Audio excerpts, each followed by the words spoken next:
Hi, this is Bobby Brown, and welcome to another fucking podcast. My liver's all twisted up. But you know what I did? I loaded up with alcohol, more specifically vodka, whiskey, beer, tequila, more beer, more vodka, more whiskey, and more beer. Who wants an orange whip? Orange whip? Orange whip? 3 orange whips. So you're bored, are ya? I've come here to break your monotony. Let me have my piece, because I'm shooting with this one, folks. I don't care, man. The unscripted, uncensored, loose cannon of commentary. Why did you say that? Why? Why? You come out with stink like that? Poop. Poop mouth. Poop out of your mouth. See, son? Old legends never die. They just lose weight. Like a legend and an out-of-work bum look a lot alike, Daddy. I've got a midget friend, an albino friend, and another friend who thinks Lord of the Rings is real. Together we call ourselves the Unfuckables. When Todd is in, let the fun begin. Body touch. God, you're an asshole, man. I've never heard of that. Hello, Hollywood. Hello, world. Hello, my loyal minions. It is good to see you, and it's always good to be seen. My name is Izzy Presley, and this is Metal Edge Presents, another effing podcast with myself and I guess my new co-host, Mr. Paul Gargano from Metal Edge magazine. And we have a great show for you tonight. We have Megadeth Rust In Peace versus Metallica and Justice for All. Make sure you guys hit up all the social media at Real Izzy Presley, all the way across the board, Twitter, Instagram, and Facebook. And of course, the show page is another effing podcast. And, click that like, click that subscribe on Spreaker. So when we do go live on Spreaker, like we are right now, you find out we're live and you can join the show and comment while we're doing the show. Get your thoughts in. And that's beautiful. And of course, the show goes live on YouTube the day after. All right. Let's introduce our wonderful round of guests this week. Mr. Paul Gargano, of course, from Metal Edge magazine. Hello. Since we're doing a Megadeth show, we actually have David Ellefson from Megadeth with us. Welcome back, my friend. How are you? How you doing? Dude, I'm great, man. It's good to see you. First timer, Todd Torre from Queensrÿche. How you doing? I'm good, man. I've been bugging him for years, and it finally happened. Little funny about Todd. I don't know if you remember this, but when you guys played your first show as Queensrÿche in right outside of St. Cloud, I introed you. And I think I did the first interview with you guys after it was announced. So, okay, sorry, I don't remember that. But no, I know you don't. I know you don't. I didn't expect you to. And I had a lot on my mind probably at that show, like lyrics. Yeah, right. Yeah. And from Volbeat, Rob Caggiano, welcome. Thanks, man. Hello, Rob. So I think what we should do for the first half is just kind of talk about these records and what they mean to us, and like kind of the impact that they had. Like Justice for All, it has to be probably the most important Metallica record. I would probably argue that. Is it? Yeah. I don't think it is. I don't think it is either. When Master of Puppets is. I agree with Todd. Well, I say that because I think that's the album that was their catalyst into superstardom. Because of that single. Yeah. That was so huge. That was it was one of my favorite records when that came out, because I just loved the guitar crunches. I mean, I don't know what kind of amps they were using. I'm a big Mesa Boogie fan, but just the crunch of the guitars, the bass drum, the kick drum, the do do do, the sound of that bass drum on that recording, like Vulgar Display of Power, the kick drums on that record, I loved that. And then I found out there was no bass on it, and I was really really fucking upset. But it definitely got a lot of play in my car. Right. But then I listened to Rust in Peace. Nice. Well, I mean, like for me, I got exposed to Metallica because of the Monsters of Rock tour, like we were kind of talking about, before we came on the air here. And I knew nothing that they played because I had never been I'd never listened to Metallica before that. And I remember the only thing that I knew was Sanitarium, because that was on the MTV special that they did about the tour, and I thought it was Death by Stereo. I mean, that's how stupid I was. Like, Death by Stereo. I was like, what the fuck is this guy doing? But I went out and bought Puppets the next day, and that was obviously right before Justice came out. So I mean, and that's why this album's so important to me.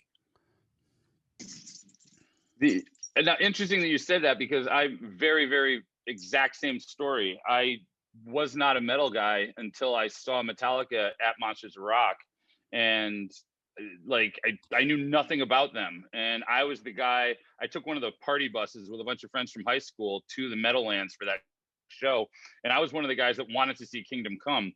And by the time they finished playing, they were playing in like 1.5 feet of toilet paper because everyone was just throwing shit at them the whole show.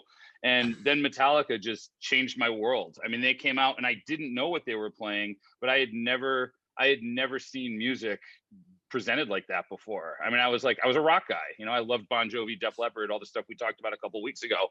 That was my introduction to how heavy stuff could get. And ultimately, you know, it led me down my path to proverbial ruin. After that, I mean, so single-handedly, Injustice for All introduced me to metal. I mean, that was really my introduction. And actually, that was the EP, wasn't it? I don't even think Justice was out yet for that. I think they were that tour was before Justice came out, wasn't it? Yeah, it was the summer right before, because I think it came out in September or something like that. So the tour just ended, and so it would have been the 598 EP. But I think that their staging wasn't their staging. It wasn't the Master of Puppets like scrims. It was the Injustice for All stuff, wasn't it? I think it was. I think because they were. I think there was one song from the album out. I think they played one song. I mean, this is the glory of the internet. This is easy to look up, and I'm going to do it right now, so I don't spill my coffee all over the keyboard. But I will check. But yeah, I mean, it was fantastic. I just remember watching the people just falling over, like spilling over onto the floor at the Meadowlands, and I'm going like, what is happening? And I think that the demographic that was there, because it opened with was it Kingdom Come? I think opened. Yes. Dokken. It was Kingdom Come, Dokken, or Kingdom Come, Metallica, Dokken, Scorpions, Van Halen. That's right. Okay. So most of those people, I mean, I think the crowd, the minority were Metallica listeners. And I think when they just came out, everyone was like, you know, what the fuck, you know, is going on here? And it was a game changer. It changed the game. Yeah. That's something so heavy at that time. That was really heavy. That was getting, you know, fucking arena stadium. I mean, this tour, like I've just got the set list in front of me right now. So Ecstasy of Gold, they always come on stage too. Creeping Death, For Whom the Bell. I mean, just think of this in the historical context of Metallica. Creeping Death is your opener. For Whom the Bell Tolls, Sanitarium, Whiplash. Then they played the new song, Harvester's Sorrow. That's right. Fade to Black, Seek and Destroy, Master of Puppets, and then an encore of Last Caress, Am I Evil, and Battery. Now that's I know why I became a Metallica fan like instantly, because that's just insanity. Well, I remember Dawkins like, dude, we can't follow these guys.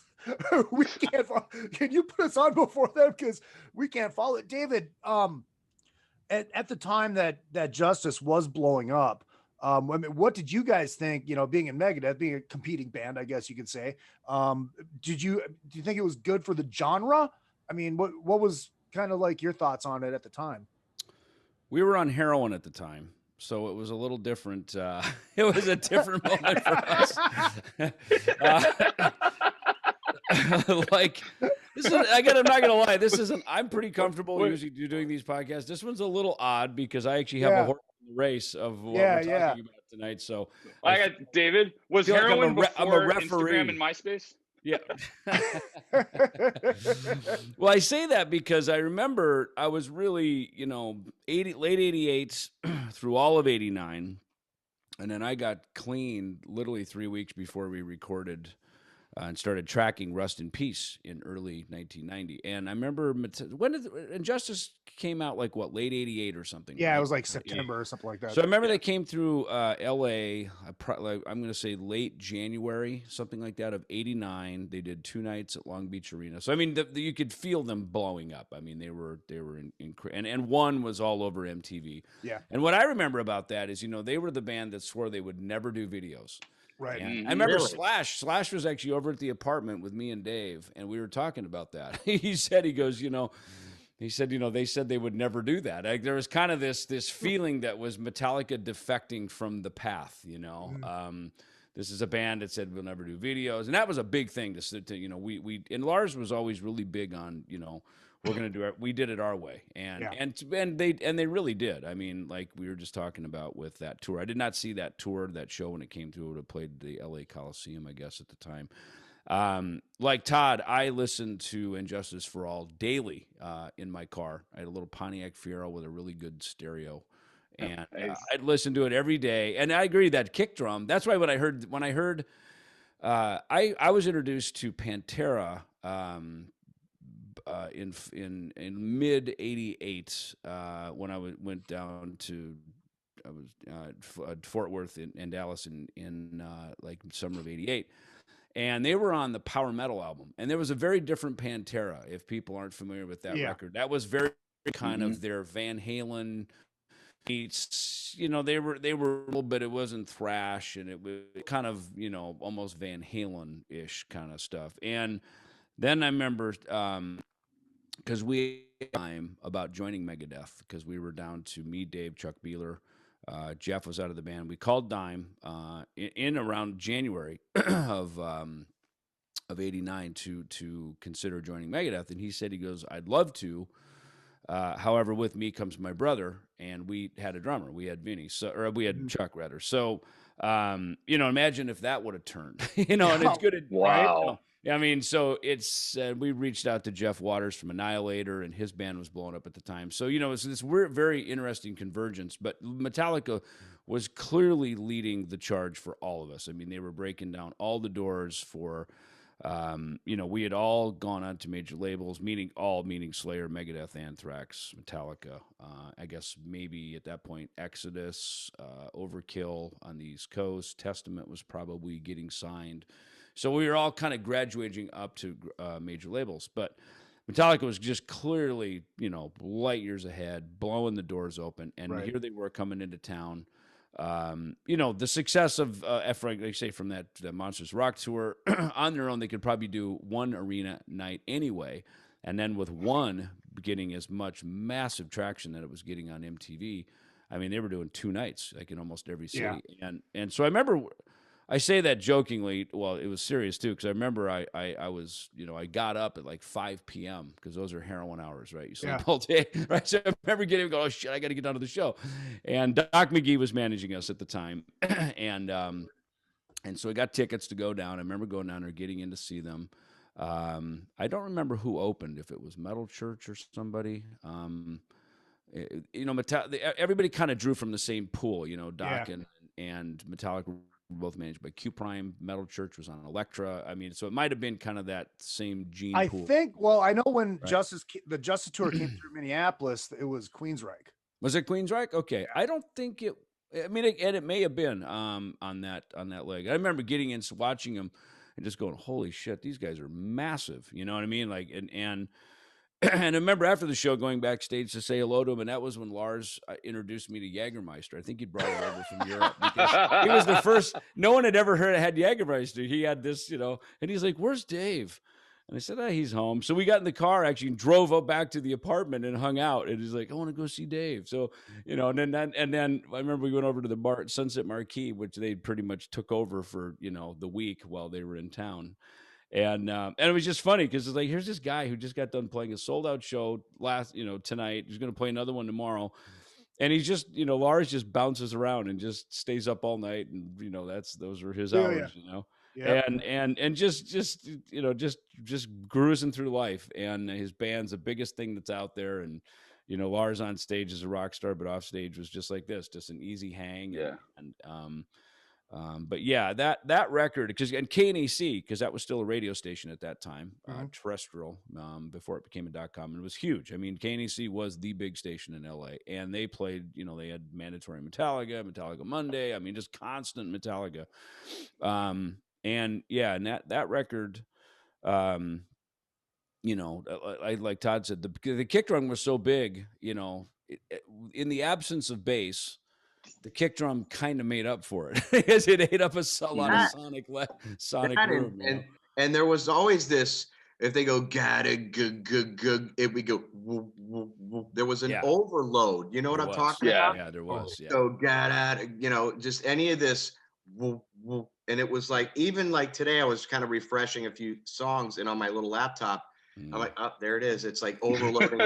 There's a great thing on YouTube. It's either did Thompson Barbiero, one of those two who mixed talks about it. Yeah, they talk about it. They talk about setting up a mix and had James in the room and said, look, I know Lars wants the mix like this, but he set up a whole other mix of how he heard it go.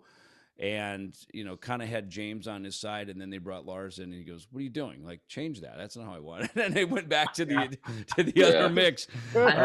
Rob, you're a producer. You spend time in the studio. So I was gonna say, when I was a kid, obviously, I was super young at the time. My first metal gig actually was fucking Megadeth on the So Far So Good So What tour, Beacon Theater. I remember it well. Yeah, with Sanctuary and Warlock actually, and I remember it well. Wow. Yeah, nice. We were in the balcony, I remember, and someone behind us lit a fucking chair on fire. And ripped it out. Of course they did. Threw it. Makes sense. Those are our fans. I have scars somewhere because one of the ashes landed on my hands. Anyway, so that was my first metal show. This is why we can't have nice things. Yeah, right. And my second one was on the Injustice for All tour. They played here in White Plains, the Westchester County Center, and that show was just mind blowing. Like, they were just so on fire, and they were totally. Or at least that's what I thought. They looked like they were all totally wrecked, and just like blazing through the songs, and like the energy was insane. But the album, I remember as a kid thinking the album sounded weird. And I didn't know why. I mean, I loved it, but I always thought it sounded a bit weird, and I couldn't at the time. My ears were. I was a kid. I didn't know what the fuck I was listening to. Like that. I mean, now I can pinpoint why I thought it sounded weird. But I remember putting that on for the first time, and I thought I blew my friggin' my stereo, my parents' stereo. I'm like, oh, I used to play, AC/DC Back in Black at the time. That was like still is like my holy grail record. And I used to blast the shit out of that. So I thought I blew the fucking stereo up, and I put on Injustice for All. I'm like, this, I mean, I'm digging it, but it sounds fucking weird. Yeah. But of course, I grew to love it, and it is what it is. It's a very unique sounding record, obviously. It's funny when we were in, so a year later, we're in recording Rust in Peace, and Mike Klink, who produced Rust in Peace, he mixed one of the tracks. Like Bread Fan, or it was one of the tracks that wasn't on the record. Didn't they have Stone Cold Crazy and Bread Fan or something? Right? That were part of that session. And and he talked about that, about how it's like, turn the bass down to where you can just barely hear it, and then drop it another couple dB, like that was just their that was just how they wanted it, and he had to follow orders, and that was the mix that they wanted, and it's funny that as the story goes, I think when Robert Trujillo, went in for his audition, what seemed to impress the band was his first thing was like, dude, let's play Blackened. It's like let's get back to the grit, like no pop songs. Let's go back and throw down the stuff. And God bless Robert for doing that and knowing those parts. And, Jason's got a great, there's something on YouTube that he did, an interview. It's very candid, and he talked very openly about, from, was it Garage Days was his first EP. And then he goes, look, I played everything, matched a lot of the guitar parts, but it was very aggressive. The tone was exactly dialed the same as it was on Garage Days. And then, you know, for whatever reason, you know, it wasn't prominent on there, and you know that could probably be discussed, you know, for another 10 podcasts, you know. But right, exactly. You know, it's look, we all know Jason's a great player. I knew him from Flotsam and Jetsam. He was a great player, and you know, he was a band leader. So when he joined Metallica, he then had to, you know, come back to being, you know, sort of an Indian and not a chief, you know, which, you know, I'm sure knowing him, you know, was probably difficult. I mean, look, you're in one of the biggest heavy metal band in the world, but you still have a different, you know, role being in that group, you know, as big as it is. So there's definitely a mental adjustment, and I'm sure that he had to go through with that. Oh, absolutely. Well, I have a funny story about the bass on there. My buddy Steve, who's no longer with us, I used to call him Not a Comic because he looks like he should be a comic, but he was working for Cherry Lane, and his first assignment was Justice for All. So they sent him to see the show in, I think, Hartford, and so he went back and he met Jason, and he told him what he was doing, and Jason just shook his head. He goes, "What are you doing tomorrow night?" I don't know. Well, come to New York, see us in New York. I'll hook you up backstage, everything, take care of you. And then we'll chat after the show. Jason took him back to his hotel room and pulled out a bass and played the entire album for him on bass, just so he could get it right in the transcription. Oh, wow. God bless him. Yeah. Yeah. That's, you know, when I heard, cause like Rob saying, like, something was different about, but I couldn't put my finger on it at that age, right? You didn't know. Yeah. Well, I didn't find out till, I mean, forever later, but I watched the thing that Dave was talking about with the guy who engineered the record. And he totally says, you know, Lars is next to me and he's like, you know, all right, you know, pull the faders down. Okay. Keep going. Okay. Right there. And literally there's just no fucking bass. He's like, that's what I like. And the guy's just like, you're kidding me. Like, how can and I'm curious what those bass lines would be and how that would, what kind of other dynamics would that bring to that record? Because it's a very, you compare Rust in Peace and Justice for All, and Justice for All sounds very compressed, very tight. Yeah. Not roomy. It's very tight.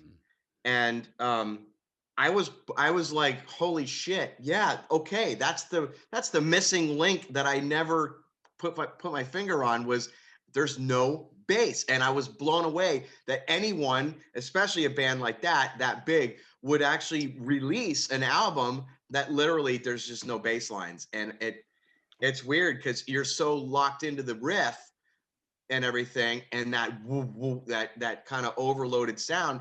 There is so much low end with no bass. Right. You know, it's amazing that it sounds as good as it does with no bass. Because I would never think to put an album out with no bass. It's weird. Yeah, it's odd. First half of the show brought to you by Beater Amplification. That's 2 E's, beateramplification.com. Hit them up on there and hit them up on the Facebook. 100 watts of testicular fortitude, 3 channels. These things are so fucking killer. Hand wired, hand built. You cannot go wrong. And yes, you can get the Izzy Presley TCB1 available soon. And our good friends over at Mackie, hit them up, Mackie.com. You want to get into podcasting, you want to get into home recording. Very affordable way to do it with the studio bundles. I am using mine right now, as I do every week on the show. That's Mackie, Mackie. And also going to hit the chat room really quick. Got some new people in here. Sabrina Higgins checking in from Arizona.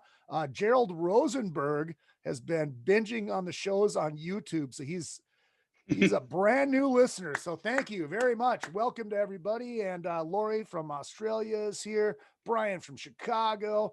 Oh, we got a whole chat room going here. This is amazing. We should talk about Rust in Peace a little bit too. Now, I'm going to be completely honest here. Paul knows this. Today, on my, what I like to call the longest walk of shame ever, which is the drive home from Las Vegas, I listened to Rust in Peace for the very first time in my life. When? Today? This afternoon. Get out of here. No, I'm serious. Right. I am serious. I have only owned one Megadeth album, and that's not that I don't like Megadeth. Of course, I fucking love. I've never owned an album other than the. Sounds like you love them. dude. That's weak and uncalled for. So And this I is literally... why Paul called me to be on here, so I can be uncomfortable in this moment. Jeez, thanks a lot. Sure I apparently lost a bet with Paul. I'm not sure what's worse, Izzy, the fact that you hadn't heard Rust in Peace before this week, or the fact that you had just admitted it. I'm not sure what's. I'm completely honest. No bullshit with me. To be fair, I'm gonna get Izzy's back on this one, because when Izzy and I come up with the show ideas these past couple of weeks, this one was my idea, and this was clearly my idea. And to be fair, I am a gigantic Megadeth fan. So I mean, I was in, like, a career highlight for me was being featured in the Megadeth Behind the Music. So to be fair, Izzy is a much better host than I am, and I am a much bigger Megadeth fan than Izzy is. So we got each other's back on this. But that's not saying I'm not a Megadeth fan. I fucking love Megadeth. I just never bought anything. It's weird. I don't know. It's odd. Because he gets it for free off the internet. Keep digging. Yeah, keep digging. No, I buy shit. I buy shit. You're that guy. You're the early Napster adapter. The early adapter. Hold on, Izzy. How did you listen to the Megadeth record? Apple Music. Right. I pay for Apple Music. I do too. Yeah. Yeah. We all thank you for the royalty. We appreciate that. I'm glad that 3/10 of a cent that you're going to get from split four ways. Yeah. We're all good. Yeah, exactly. 4 ways. You get a quarter of a coffee grind because of his listen. Yeah. Living the dream. But Robert, hold on, Robert. Didn't when you were in Anthrax, weren't you playing the big four? I was. So you got to experience all of that. That's awesome. Wow. Yeah, for me, it's that's so cool. Like I was trying to say before, like back in the day when I was super young, but I was like these four bands. That was my religion. I lived that shit. And here you are on stage, sharing the stage, hanging. That's amazing. It was. He's in the picture on the record back there. That's so awesome. I see Rob every day when I walk into the office. That's so cool. Good to see you again, Rob. I'm getting destroyed in the chat room right now. Billy Robert says, "What the fuck is wrong with you, Gerald? Our brand new listener. Say what? That's like liking Zeppelin and never hearing Stairway until now." Canadian Scotty from Canada, got to play his little soundbite. They do have a point. Yeah, exactly. The Canadian Jeffro Lee Roth says, "I want to throw up. This ain't right." I fucking love it. I love it. So, I mean, one of the things that when we were looking through these albums, and I had the albums matched up for me. 88, 90, they timeline wise, they fit. That was the first thing. Second of all, the big thing we always have to do for when we go track by track, the tracks have to match up, and they both had 9 tracks. But I also felt like both of these were transitional albums for both bands. I mean, this was pretty much the end of Metallica as we knew it, as a just heavy metal band, because they went radio after this. Yeah. And they had their moments, but this was the transition. And I also felt like this was where, as a much bigger Megadeth archivist, if you will, than Izzy, I won't say fan because that's not fair, but as someone as a more Megadeth, you're a guy nerd, who basically owns the albums, basically. Yeah, I have the entire catalog 8 times over. Yes, archivist.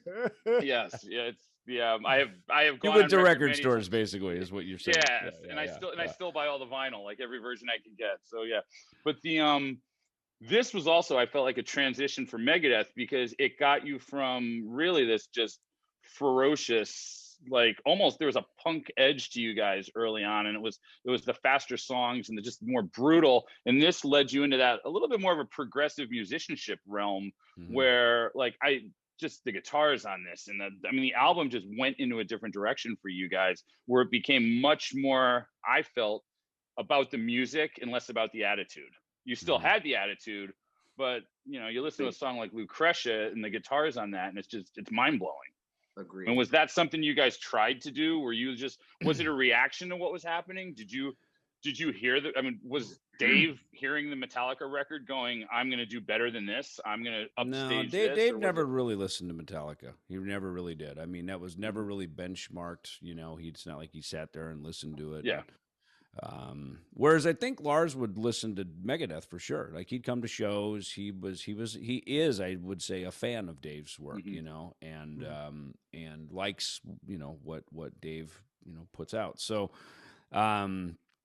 but you know, during that, I mean, we did the first demo coming off of the last show we did on So Far So Good So What tour was Castle Donington, now known as the Download Festival. So that was August '88.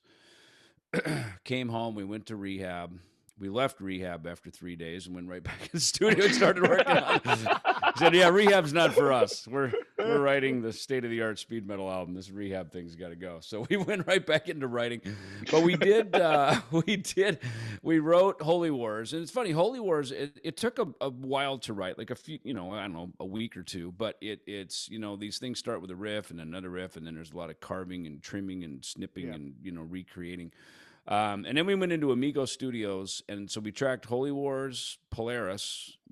Holy Wars really lyrically and musically done, top to bottom. And Garth Richardson, who was not known at the time, was the engineer. And Amigo Studios was the old studio on Lancashire in North Hollywood that Michael Wagner worked at and made famous. Oh, wow. Did all the Dokken records. They did, I think, Accept records. Did all kinds of stuff over there. I mean, it was a big. But by the time we got there in '88, it was kind of dilapidated and run down. And Michael no longer worked there. So I guess the studio time was cheap for us to cut a demo, I think is what it was. But so we recorded Holy Wars. The music for Tornado of Souls, it had actually a different working title at the time. Dave was kind of toying with a lyric over it. And so musically, though, top to bottom as it stands in the record. And same with Polaris, top to bottom as it stands, the whole drum intro. And Chuck Beeler played on those tracks. That was not Nick. So Nick had been hired to be kind of an understudy for Chuck, and also was his drum tech. And so we cut those tracks. That was December of '88. And then as we rolled into the new year, you know, we replaced Chuck. Nick came in with a lot of energy and brought a lot of energy. So I think a lot of what you're hearing on the record is certainly Nick's athleticism. You know, he's very athletic. You know, he was kind of the Tommy Lee of thrash metal. You know, he was very bold. And so certainly he drove the energy of the band big time for sure. And it's funny that demo was much slower. Like Holy Wars was like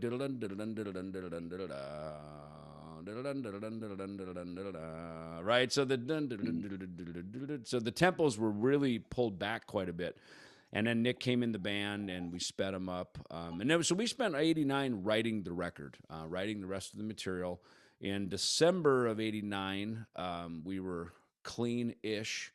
Ron Lafitte was managing us. I mean, that was his first task, was to get the band cleaned up. I mean, he was kind of understudying under Tim Collins, who managed Aerosmith and managed to get those guys cleaned up. And you know, it was a task. And I don't mean to put so much focus on that, but that is a big part of the story of the writing and the reinventing of Megadeth and Rust in Peace. And then, you know, getting in the studio in March of '90 clean and recording it clean. We wrote it high as hell, and then, you know, and then recorded it stone cold sober. We did another round of demos in December of 1989, so a year later, and we had Chris Poland actually come in and played some solos on some of those, because we were basically a three-piece. It was me, Dave, and Nick, and we thought maybe we would go do Rust in Peace the same way we did So Far So Good So What. It would just be a three-piece, and then we'd get some guy to come in and maybe, you know, do the tour. So we did the demos, and then it's funny, when we did the demos, Ron Lafitte worked for Lippman and Kahane, Rob Kahane and the Lippman brothers, and their office was right across the street from Tower Records. And we went down one night, me and Dave went down to Ron's office, because we recorded in a studio, SBK Studios was in that same building. And so we went downstairs to Ron's office, and we saw these two records from Cacophony and Marty Friedman, Dragon's Kiss. And we went, who's this guy? And Ron's like, I've been telling you guys, this guy wants to do an audition for you. And we'd auditioned like 20 guys earlier in the year. We're like, fuck it. It's never going to work. I mean, how we are. And me and Dave were like, pff. We got nothing to lose. Sure, set up an audition. So early, probably by about mid to late January, we were rehearsing at the Power Plants rehearsal place up on Sherman Way in North Hollywood. And so Marty came over. And Marty played it right. He had a tech, came in, set all of his stuff up. He had all this carving gear. He had like carving stacks and carving guitars. He walked in with his Ramones shirt, holes in his jeans. He looked like he was in the Ramones. And he came in and, said hello, plugged in, and we ripped down like, I don't know, Wake Up Dead, a handful of songs, and Darkest Hour or something. And he, I can't say he nailed it, but he was 75 to 80% there. You know what I mean? Like, Rob coming into these gigs, like it's hard to just nail this stuff that, Scotty and Dave and all these guys, James, are writing. Chris Boland. And there's a lot of right hand stuff. Yeah. And, like Marty nailed the solos for sure. That was easy. Okay. But to really nail the rhythm stuff, you kind of have to be in the room. There's just some of this stuff you just can't pick up off of the, these little inflections of the up picking and all this stuff, which is very definitive of how Dave plays guitar. I play bass like that. I do even up pick a lot of the stuff he up picks. He up picks because on a 1-5 chord, you're going to hear the fifth note over the root. The like you're talking about Lucretia, right? He up picks it for the dynamic of hearing the other note be the prominent dominant note rather than the root, right? That's why he does that. So I would even start doing that, right? Sort of jumping strings. So all of us are picking exactly the same, and it really makes a difference in the sound when everybody's really,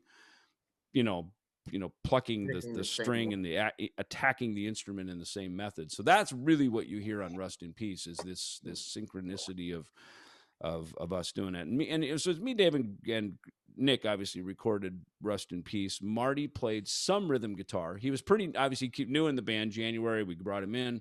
Mike Klink came down. We were all excited because Mike Klink had mixed UFO Strangers in the Night. All right, that was like, oh wow, So we just wanted to hear Michael Schenker stories the whole time, like, and of course he'd done Appetite for Destruction, from Guns, and that was huge, of course. Yeah, that little record. Yeah, we loved that record. Obviously, it was great, but like the fact that he worked with UFOs, like, oh my God, like you're, Jesus to us, So, but yeah, we got in there and we did it, and it's a very much just plug in, record the tracks. It wasn't a lot of polished production. I remember even asking Mike, because Mike at one point, we were halfway into recording the record, and we didn't know that Terry Lippman, who just passed, unfortunately, he was a producer manager, and he managed Mike and Richie Zito and a lot of the big heavyweight, rock star producers. That was his role, as he was a producer manager, and Mike Klink was kind of on loan to us until Axl called, right? So Axl was sort of on a downtime, so he was available to us to record. So we got Mike for about half of Rust in Peace, and then Axl called, and Mike had to leave, and then he brought in his engineer McKinnon to finish the rest of Dave's guitars, and then we brought in Max Norman to mix it. But I remember asking Mike, I said, how was it? We actually brought Dave Jordan in at one point to taking over, and it was just great guy, wrong. We were pretty energetic and, wanted to move pretty fast. But, I asked Mike, I said, how's this record, how about the mixing? And in his confidence, he goes, this record will mix itself. Recorded so well. Nice. I love Mike. He's freaking awesome. So yeah. So anyway, so crazy. Enough for me. It's so crazy though to hear you say that it wasn't about the polish, because I think that's like listening. I've been listening to these albums a lot, like Justice and Rust, back and forth. And if you asked me to like say the big difference between the two records in one word, I might say the difference is polish. It's just, Rust just sounds like just such a pristinely polished record. Everything about it. And I keep saying to myself, what I wouldn't give to hear Justice given that same treatment, sounding the same way. I feel like that would be a project for somebody today. Just remix the record. Let's hear what it would sound like. It's interesting coming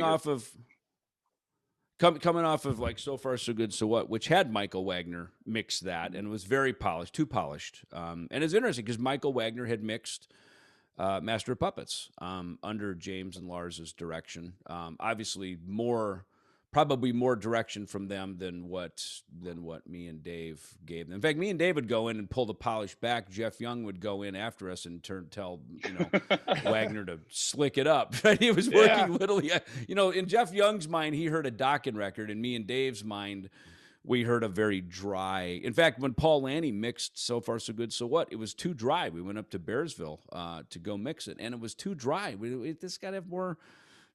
Needs more kind of shimmer to it. And then Wagner mixed it, and I think overshot the mark a little bit too far. So we were very conscious of that whole sheen, slick. We didn't want the big 80s snare drums and all this stuff. We wanted a very tight, precise sounding record. So when we brought Max Norman in, Max has got a great ear, and it's funny. Me and Dave, I was friends with Jay Reynolds, of course, and it's funny. Jay called me and Dave to come down and sing some background vocals one night on the Malice record. Malice was signed to Atlantic Records, and they had an album called License to Kill. And it was funny. It was me and Dave, Tommy Thayer. It was the Black and Blue guys. Oh, wow. Tommy Thayer, okay. Wow. Yeah. Jamie St. John. Those guys apparently sang on most of the 80s like LA rock records. They were that kind of the midnight vocal team that came in and polished up a lot of the records. Yeah, I mean, Nashville, they do that all day long. There's singers you call in, and they were that band that you called into. They were like a vocal team, so, but yeah, so it's funny to go from, P-Cells really dry. Tom Wally, when we signed to Capitol, Tom Wally brought in Paul Lanny to remix P-Cells and gave it some sheen and created things like the mute in the band in P-Cells, ba-da-da-da-ba-ba-da, mute. Ba-da-da-da-ba-ba-da, mute, because we're actually holding chords under that. So he did those kind of moves. Yeah, he did. And even at the end of Wake Up Dead, don, don, don, he mutes the bass. Don, don, don, don, don. He gets 2 times around with the guitars, and the bass comes in. Those were just mutes that he did. And so he kind of helped create compositionally in his mixing, and I was like, wow, that's freaking, I didn't know mixers could do that. Like they could actually come in and kind of almost rewrite part of these songs, so the muted bass on Injustice for All was actually a ripoff of Wake Up Dead. The P-Cells album. Exactly. Well played. Tall Bear has a question for you, Dave. He wants to know, what did you guys think of the 2004 remasters? 2004, it's funny. We always wanted to remix So Far So Good So What, and we wanted to remix Killing Is My Business, which we did. We remixed Killing Is My Business with Bill Kennedy when we were in cutting the World Needs a Hero album, and so we remixed that. I think we put some of Gar's drums a bit on the Pro Tool grid and kind of straightened some stuff out. And some might argue it changed the spirit of it because Gar was a pretty loose cannon, kind of drummer. And that was kind of his charm. Dave he really had kind of a bone that he wanted to remix these records, I personally am a fan of the work Dan Huff did, like on Cryptic Writings. I think the mix on that is it's incredible. Max Norman's mix on Euthanasia, a lot of this stuff. In my opinion, it sets a bar that's really amazing, But Dave wanted to go and do it. I will say one thing: Dave's remixes that he did, the bass actually comes out sounding better on most of the records. There you go. So to his credit, he gave me some good props, because why? Because the bass is really gritty and organic on these records. And I think sometimes when you get these big drum sounds, and Rob, again, you're a drummer, Todd, and Rob, you produce and make records. Sometimes the drums get too big, the guitars get big, everything gets washy, and I was like, where does the bass go? And I find when I record this stuff, I put the bass right down inside the kick drum. I get out of the way of the mid range, which is where all the Marshalls are, because Megadeth's a Marshall band. And so I got to kind of, my tone is the California Smile, big bottom, scoop the mids and get up on the top to get up and around. And that's where you hear the click of the pick and that kind of stuff. And that's where the bass sits inside the Megadeth mix. And so when Dave remixed it, he really did kind of get rid of a lot of the shimmer and sheen and made a much more dry sounding records. And as a result, the bass just like, oh, there it is, bang, popping right out, punching in the face. Hey, were you playing on click tracks on the older stuff? Like, I've listened, we've gone through some of the old Queensrÿche stuff off of The Warning, for example, and it's like, oh, hey, if we want to play Roads to Madness, we have the full orchestrations, like the real legit strings that we want to use in Roads to Madness. And, you know, it's not. Yeah. We do that like with Trust. We have track, you know, and because now the video is synced to Right. But I was wondering, like, there's stuff that is not with a click track on old Queensrÿche stuff. That's very floaty. Yeah. And I was wondering if back in those earlier records, you know, is your drummer playing to clicks back then? No, I mean, Killing Is My Business not. I think really the first song we played, we cut to a click was Peace Sells because we really needed it to be dialed. We needed it to have a groove. I mean, we felt that song was going to be a hit. We knew from playing it live that it's like, okay, this has got some mojo. This is going to do something for us. So we really, I think we pulled off the click. He was on the click up until maybe the the back. Yeah, I think the back he might have come off the click. And what's interesting is that and So Far So Good So What was all clicks, but I remember Rust in Peace was intensive writing of clicks, you know, because now we do everything digitally in Pro Tools. You can easily write clicks to separate parts. Back in those days, it was literally a drum machine or some machine generating a click. So we would have to record.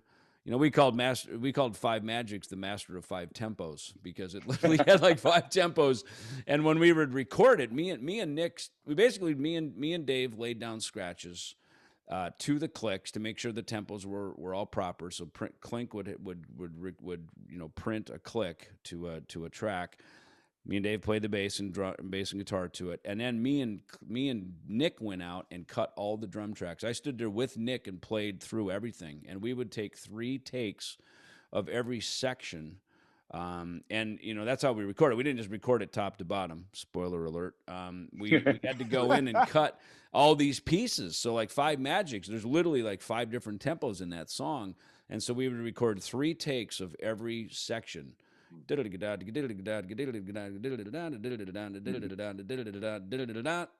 tempo. Right? So that's how we'd cut every single. So we'd take 3 takes. Clink would go, great, sounds good. And then we basically tracked everything in a week, all the drums and scratch bass. And then Clink just said, look, you and Nick go bike riding, go play tennis, leave me alone for a week, right? And we came in one day in the studio, and this was analog tape. So he was literally cutting 2-inch tape. The mastery of that, of cutting 2-inch tape to splice it together, because if it's wrong, you got to cut it and uncut it. And he had the entire... So we worked at Rumbo Studios, which was the Captain Tennille studio out at Canoga Park, and he had just...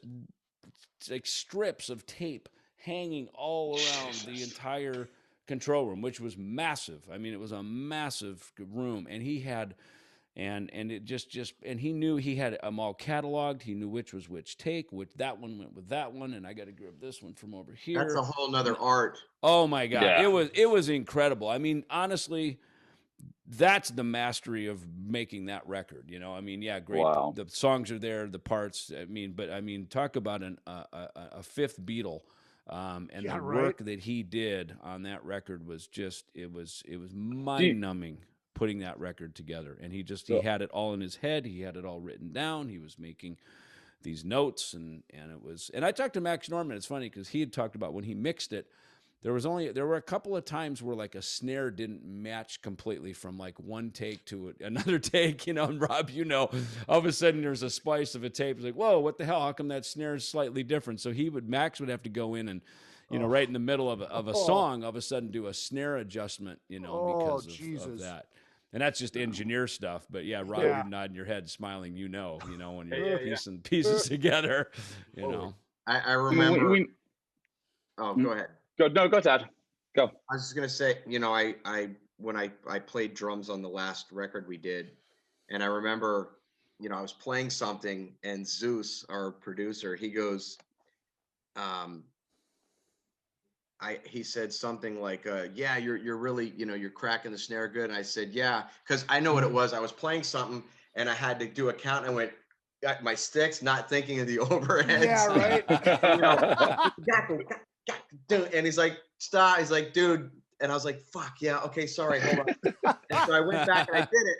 and I was laying into it, and he's like, you know, it's something brought to our attention. He's like, you know, I hope you're like, I said, hey, am I hitting it the same? Because you're not thinking about you're kind of playing something. You're not thinking I'm downstroking with the same attack. Maybe I'm further to the bridge on this part when I've been tracking a little bit more in the middle of, all these little subtleties.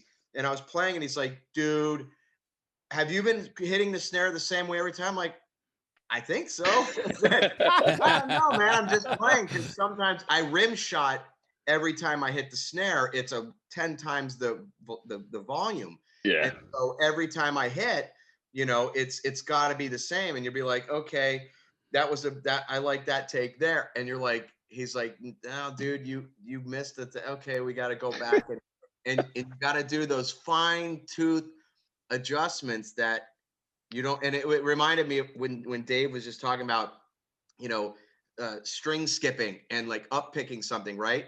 So like, if you were playing, Master of Puppets or right? Some guys, some guys will downstroke that, and then other guys will try to alternate pick that part. When you could hear that little subtlety, the difference in the upstroke of an alternate picking versus constant downstroke picking. Right. So I don't know how you guys do it, but when we record a record, whoever's playing rhythms right and left, the same hand plays both rhythm tracks, right, to maintain that consistency. So I didn't know, I just thought it was worth noting, talking about the splicing, and I can't even imagine tape and right. Like, well, it's funny. We had an engineer that worked with us for a minute, came out. He worked with us on the Euthanasia record, and he had actually worked on the Black album. And some of these are trade secrets, so I got to be kind of careful here. But he did say that, when they were dialing guitar tone for the Black album, they A/B'd it against And Justice for All, and and they brought the master tapes in to put it up to just kind of check tone and compare it. Which I thought was kind of, again, as a fan of records, and I'm a Metallica fan. I love Metallica. Yeah. I think the world of them. I love their music. I mean, their music changed me too. Even though I was in maybe a competitor band, a brotherly band, whatever you want to refer to it. We all looked over to see what they were doing. They were carving the path that all the rest of us could walk through. Look, I'm sure there were edits on Injustice for All, in the same method, because look, that's how we made records back then. Now with Pro Tools, we can digitally, we can playlist, we can do all these different things, and it was destructive record. So when you punched, if I missed a little note on a lick, and you couldn't trim it out, you couldn't. Yeah. And Clink said, "Hey, take it one more time," and it's like, "Are you sure that's really good? Trust me, take it one more time." And if I didn't play it right, it's like, oops, it's gone. Now we have to do it because it's gone. Yeah. And the way these guys, I remember even Paul Lanny and, on So Far So Good So What and Clink. I mean, these guys running these Studer machines, punching, there's a little bit of a leeway. They have to kind of punch slightly ahead and behind and get in and out. I mean, these guys are grabbing half syllables of words in vocal takes and punching. He goes, let's take that one more time. You got a little string noise coming off of, like maybe Poison Was the Cure. Let's get that string noise right there and be able to punch. He goes, just play, I'll get it. But I'll just play, and I'll just watch him like over there. He goes, got it. Yeah, okay, next part. Like, Jesus, you got that? It was like unbelievable. You know what I mean? These guys, they're like scientists, just getting in and the level of detail, of how we made records back then. I mean, we used to get those Ampex tape awards because they're all recorded on Ampex, and oh wow, that we don't get those anymore because nothing's recorded on tape. Nothing's recorded on tape. Yeah, those were cool, and then how precious the tape was, to have makeup backups and slaves, and always having and then putting those in vaults and how those were transported and where they were stored. I think, Rob, you would probably know. I mean, aren't they stored, those tapes? I know a lot of them burned down in that fire at Universal, but Weren't they stored somewhere underground in like Kansas City, like 30 feet below in a vault? I mean, there's some like legendary I'm not sure, story man. where Sony and Warner Brothers, they store these tapes where they're underground in a climate controlled environment. So that, you pull them out. I mean, again, we've pulled out, Killing Is My Business 3 times now to remix that thing. And it's like, at what point did the particles just leave the tape and like, the guitar's no longer there, because it's gone, Do you like we talked earlier about like when we were talking about Justice, where we were and how the impact it had. Like I remember for me, I was doing metal radio at the time at Marquette University, and it was the first time I was like in the business, if you will. I was on the industry side, and I was playing Hangar and I was playing the whole Rust album on my radio show. So I actually like equate that album with, I was full blown metal at that point. Like, do you guys remember like that was a huge, that 2-year gap was huge for me. I mean, do you guys remember hearing Rust for the first time and what it meant? Or the first time that, well, it's funny. I remember Dave, and he talks about it in his book now, so I guess I can talk about it. So like Tornado of Souls, he was in rehab and he wrote the song about breaking up with a girlfriend, Diana, who made her appearance several times in Wake Up Dead and various places. and that was the lyric, because he didn't really have a lyric. And so he put that was he came out and he put the lyric down for that. And even Dawn Patrol, I remember Clink, he kept looking at me while we were cutting bass, and he kept looking, he goes, and Clink's funny, he's just very quiet, and we'd be cutting a track and he'd just stop and he'd look over at me and go, so do you have any more songs? Like, is this it? Like 8 songs? Because I think we only had 8 songs, right? And so I said, well, look, I got this one thing. It's kind of a bass thing that I wrote it on Jimmy Bain's 8-string bass. Jim, after we did the Dio tour, Jimmy let me take home one of his 8-string basses. Yeah, and I brought it home and I wrote what would become Dawn Patrol. And so, before Dave came out of rehab and was back in the session, he me and Nick laid it down. I just laid down this what is Dawn Patrol, and Nick had another song called My Creation, which was kind of bass and drums, and I played bass to it. And Dave then when he came out, and Mike presented to him, said, hey, listen, man, we need another song on here, and so we A-B'd those 2. And for whatever reason, Dave liked Dawn Patrol better, or that was the choice of the day. So that the Ballad of Rust in Peace is, a bass track. But yeah, I remember when he came out, and he obviously hadn't been playing guitar for a month, and he went in and basically dialed tone and played Holy Wars. I mean, straight out of treatment, right into playing Holy Wars. And I remember the solo, there's that little feedback before the solo, which is just it's kind of a fuck up. It's like, you're sitting there in front of the big Yuri speakers, and, you got all this gain coming at you. And I remember he was going to, and it kind of squeaks, and they left it. I was like, you're going to mute that, aren't you? And they didn't. They just left it there in the mix. And it's kind of this sort of Ted Nugent ramp up, to the rip and solo that it is. Yeah. And same with the vocal. He hadn't sang in, a couple of months, probably. Probably since the demo that we did in December, and so he sings Holy Wars, and is, again, they kept it. I mean, that was the one. So it's interesting how, these takes that, just last forever, these become the takes that we hear forever. And I remember hearing the mix, and I kept thinking, shouldn't it be a little wetter? It seems like it's a little dry, the mix, we were talking earlier about how dry and glossy things are. And I was kind of going, could we gloss that up a little bit? I mean, shouldn't there be a little more, room or reverb or something? And we went with that. And Dave and I went over to Europe on a promo tour ahead of Clash of the Titans, ahead of the album coming out. And I remember seeing the album. I think the first time I saw it was in Germany when we went and we landed, and EMI was there, and they had the vinyl, and I saw the actual layout of it. Yeah. We'd done the photos and all that stuff, but to see it and then hearing, I think that was probably the test pressing, or whatever, the advanced cassette that the label had was probably the first time that I remember hearing it. I think when we were over there, because it was all moving quick. It's like it's all moving. Clash of the Titans is being booked. Hey, you guys are going to go to Europe. Hey, Max is sending mixes over.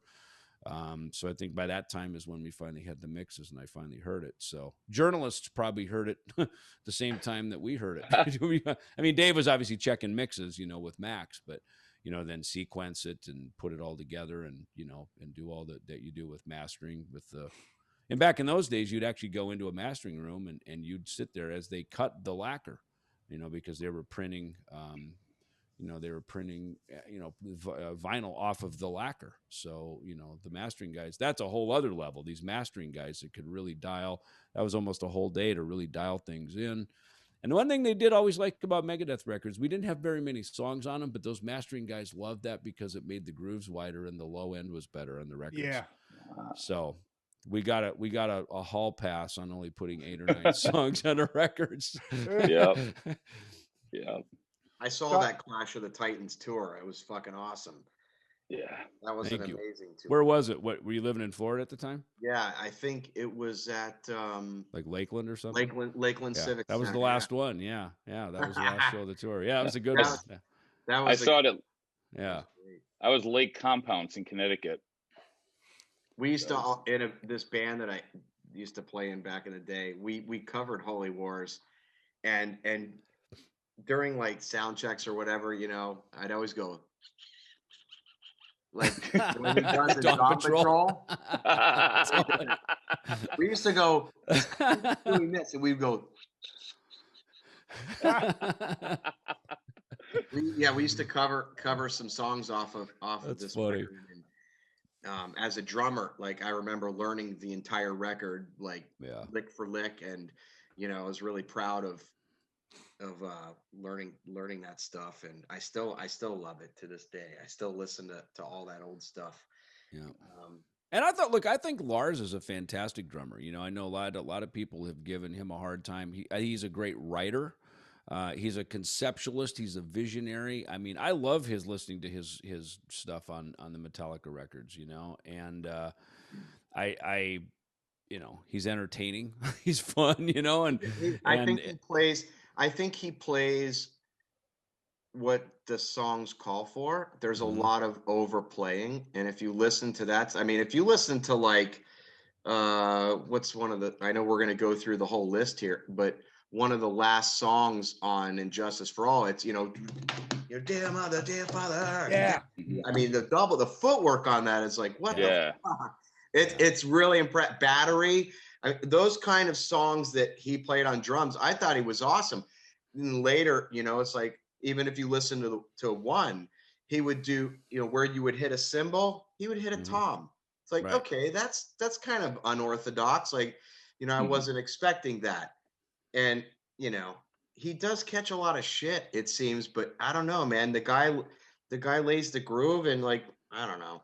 And he always had good drum sounds. I mean, especially starting with in Master of Puppets. I mean, that was impressive. That was a great drum sound. Massive drum sound. Yeah, super good. So, and obviously the Black Album was incredible. So, I mean, he's definitely paid attention to his drums. He plays for the sake of the song. He totally does. Yeah. And that's what drums are really about. It's a foundation instrument. Yeah. But now everybody's wanking and jerking off and like soloing in every bar of available space of music. That's why I honestly, I'm like, I sound like the guy like, get off my lawn, kid. I hear, if I listen to like old Anthrax, like, Madhouse, it's like there's space, or, just the older stuff that I like, it breathes, it still has edge and attitude. Now, today, every drummer's overplaying, everything is cranked to 11. There's no dynamics. It's fucking boring to me. 95% of what I hear, it's a bunch of screaming. It all sounds the same. And you don't have that differentiation of that's Megadeth, that's Slayer, that's Testament, that's Queensrÿche, that's Rat. That's you could that's Van Halen. Now it's like, that's Octane. I don't know if that's a real band. Everything's sound replaced, and I don't hear real singers anymore. And it's like, and I appreciate, look, I like a good screamer, and I like gutturals, and I like all that stuff too. But it's like, God damn, I miss the peaks and valleys. Yeah.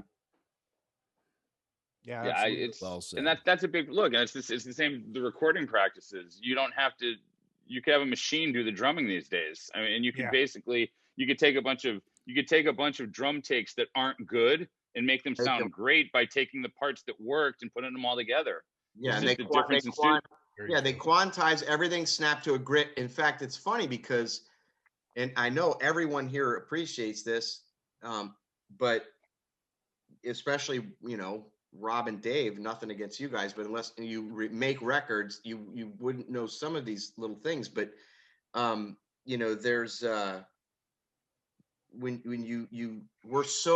our ears have become so used to, like, I'll admit, I heard a Zeppelin song and a Rolling Stone. I was in the car, and it's, you know, I'll never be, there was some kind of Beast of Burden. There was something, and I was like, the guitar, the doom, chuck, doom, doom, chuck, was flamming with the snare, and it was driving my ears mad. There was a looseness. Now, for me, it sounds kind of sloppy, but there was an ebb and flow. There was a looseness that was very, and I know everybody uses this word, but it was organic, and you could still be badass like King Crimson or Rush and be organic and tight. But now everything is so to the grid that if you hear something, you know, God forbid, fucking real, it's like, oh my God, those guys are sloppy. It's like, no, dude, this is how the shit really is played. Right. And, you know, when you start, you know, when you start hearing how it was really tracked versus what you actually hear, it's not realistic, and it's not human, and it's too mechanical. And so I do miss some of that looseness that, you know, that you would hear, where, again, you're talking about the muting, Dave. Like, that's a cool effect, but that technique now is used. Yeah. Where it's like, if you're going gotta, they're just trimming it and snapping it off. You're not hearing that. And it was awesome when Disturbed did it, because they were one of the first ones to do it, to just really just get that mechanical tight thing. And it's funny, be friends with those guys. You know, Dan, he loved, you know, Countdown to Extinction and those kind of records that were recorded like that, you know, and we manually did all that. And I think that is probably the thing with those records was, and you look, there's bedroom shredders and YouTube shredders that just, you know, play all this crazy gnarly stuff, you know, and God bless them. But there is a thing about, you know, sort of what we grew up on at that time. You know, Steve Clark from Def Leppard always said that. He says, you want to play like your hero, listen to what your hero listened to. Because that's what made them who they are. And, you know, so, you know, coming off of UFO and Michael Schenker and early Maiden records, and even the first Def Leppard record and all that kind of stuff, like that was sort of the template from where, you know, Metallica, and I mean, I remember Wasted, because I just did a cover of it on my cover record, and, you know, hearing like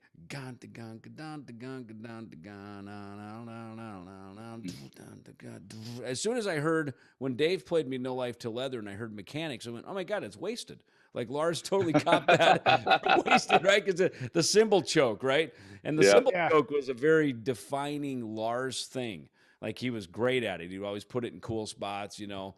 Yeah, but you can hear, but if you can hear that little shimmer of sustain ever so slightly, right? Now everything is so gated that it's like, I miss hearing that little muffle of kind of the roll off. I always liked that about Lars's cymbal chokes, is he always had that. I mean, it started on Master of Puppets, and then certainly even on, you know, through Injustice for All. It was great. I mean, it had exactly that. You could hear a really high dollar polish on the cymbal chokes, you know, that you could just tell it was a high dollar recording. These were big budgets, and you know, to a large degree, you know, despite the lack of bass, you know, Injustice had great guitar tone, incredible drum tone. The parts were great, played super, super tight. And, you know, James's guitar play, I mean, James is the other drummer in Metallica, you know, that right hand of his, you know, on that rhythm guitar, especially that record. I mean, he really just went all out. I mean, all the down picking and chugging, and I couldn't believe how low he'd hold his guitar, yet he could still really tightly play all those parts, and you know, and really, you know, I mean, largely defines the rhythm and the kind of the cadence of Metallica through his right hand of his rhythm guitar playing. I will say I want to say one more thing about just going back to the Metallica about that album. To this day, that's one of the best tours. The Justice tours were just, and I saw them with Queensrÿche opening, and I saw them with the Cult opening, and that was still one of the greatest tours I think I've ever seen in my life. I mean, when that band on that tour, it was just, they were just so powerful, and it was just unparalleled tours. I mean, it was insane. And like I said, I loved Clash. I love all that stuff. And I've definitely seen, Megadeth and Anthrax, I've probably seen more than any other two bands on the planet. And I'm trying to think when it comes in Queensrÿche, those three, actually Megadeth, Anthrax, and Queensrÿche, hands down, are the three bands I've seen the most. And I as much as I've seen those bands, as much as I think consistently, I think I love Megadeth and Anthrax more than Metallica. There's still nothing that I've ever seen in metal that matched on that Injustice for All tour. And that's the thing, like when we get into the second half of the call and we start going track by track, that's the really hard part too. And we talked about this on the Kiss call last week. You know, how do you separate the Kiss songs from the Alive 2 when you're looking at it like the recorded version? You know what I mean? And I think it's the same thing, because for me, like that Injustice record just was a time and a place that was just unparalleled. I mean, it was just, you had to be in the pit, you had to be banging your head, you had to be in the middle of all of it. And I don't know that it never got better than that for me personally. It's funny. I'm looking at it as you're talking about that. They had 9 songs, 1 hour, 5 minutes. Right. Rust in Peace is only like 36 minutes or something. Our grooves are wider. The bass is bigger. We do have that. Absolutely. Well, it's so funny. Like your instrumental track, it was funny. Like they have To Live Is to Die was 9 minutes and 48 seconds. Yeah. And it's up against Dawn Patrol. That's 1 minute and 50 seconds. I know. I know. Our ballad, is a minute 50. Yeah. And one was 8 minutes, I know, you can tell they were, Lars was, openly giving nods to Deep Purple and Rush at that point. And, you could tell they were going off on these sort of heavy metal Cygnus X1 explorations, on a lot of these tracks, which was clever, because with metal to do that and still keep it interesting and not run out of ideas that to me was probably the thing I liked about the record the most. Is it was a very progressive record. And then it's kind of like they got that out of their system, and then they made the Black Album. The same maybe could be said for Megadeth, that we did that with Rust in Peace, and then we went and made Countdown to Extinction, which we explored slower tempos, bigger grooves, just kind of, writing verse, chorus, rather than, master of 5 tempos and, going down all those other roads, So, we, on some level, we probably, were kind of walking side by side, Metallica and Megadeth, on that sort of level, that same kind of compositional mindset from these two records. It's interesting to me too. And again, listening to them back and forth, because I'll listen to one and flip to the other, because I'm trying to compare tracks. It's amazing to me how well the tracks match up when we put these two albums next to each other side by side, because there's a lot of similarities between a lot of the tracks. And I'm the only person on the call that's not a musician, so I'm not a musician at all. But as a fan, it's very interesting to me how the songs just match up really, really well, and you could just draw parallels between 1 and 5 Magics, and it might not be obvious, but when you listen to them, you go, "Holy crap!" I mean, it's just, and then again, Dawn Patrol, To Live Is to Die, the way they go right next to each other, it's crazy. Well, Todd see me play on the cruise, so he could probably argue that I'm not a musician either. Dude, that, you know what? It's all for the love of music, and if you can play any chords and vibe on that, who gives a shit? I know. I just like making fun of myself. No, don't do that to yourself. It's all for entertainment, my friend. Let's do this. Let's because my computer is stuck on the Zoom thing. I can't get to the Spreaker thing to look at the chat room, or that's fine. That's fine. It's no big deal, because even if by chance that is down, we still have all the audio from this, and I can post the full podcast as audio as well. So it doesn't matter. We're good. We're good. Let's get into the fight, shall we? Or is there anything else that we want to cover? Like, if Justice is a thrash album, like that. Oh, do you want to go? That's you want to get into that? That was on the text because it was so just so everybody listening knows what we're talking about. When Izzy does the posters, so the flyers, and when Izzy did the flyer and he sent it to me yesterday, it said, what was it? He said the ultimate thrash. Yeah. Was it and I was like, I don't feel good about calling Injustice for All a thrash album. I just didn't feel comfortable with it. And then I texted everybody, just trying to get everybody else's opinion. And it was like, is it a thrash record? It's so funny because, and I've had a few people, I've gone back and forth with a few people about it. And I don't regardless of who the band is, I don't consider Justice a thrash album. That's just me. What David said earlier about, I almost consider it more of a prog record than I do a thrash album. Yeah. And it's not a prog record. What defines thrash, though? I don't even know. I mean, I like what Blitz said. The first time he heard thrash, he thought they were calling us trash, or like really offended. Fuck, Here's really? the other thing. Here's the other thing. Back in 88, 89, 90, we didn't classify metal. It was just metal. You know, it was just there weren't like a bunch of subgenres. It's a metal. It's a metal. It's a metal record. Yeah, it's a metal record. The band has metal in their name. We'll go with that. There you go. Yeah, exactly. There you go. So I guess I'll just give a shout out to the sponsors: Rockstar Leatherworks, Rockwood Saloon, Sass Pants Designs for all you gals out there. Vinny Tortorich, check out his new movie Fat, a documentary. And also our good friend John Palumbo, johnpalumbodesign.com. If you have a band or a website, you need logo or a website done, hit up John Palumbo. We love us some John Palumbo. And A&P Laser Engraving. Need something laser engraved, hit them up. They are doing the Roadie packs, which are really fucking cool. Coffee tumbler, which also doubles as a drink tumbler. Mostly for me, a drink tumbler, dog tags and a Zippo type lighter, and I think a flask too, all with the old school logo on it. So there you go. Let's do this. So we're doing it without a break. Yes. Let's get ready Spreaker, to rumble. Spreaker is actually working fine. Somebody messaged me. So we're okay. I was gonna say, if you want me to check in, I can go check in. Okay. Nope, so your computer's got you locked out. Okay. Yeah. So just so you guys know, so what we basically do is we take the two albums and then we go through and we say which song we prefer of the two. And at the end, we tally up all the points and we see which album wins. It's pretty simple. We only have two records, so it's a lot easier than if we had three. Yeah. So there's the no first points. one. There's no points. There's no points in this one. No, there doesn't have Yeah. to be because it's Yeah. you either get a point or you don't get a point. Yeah. If we had three albums, it would be different. But yeah, so for this one, the first one will be Blackened and Holy Wars: The Punishment's Due. So what's the order?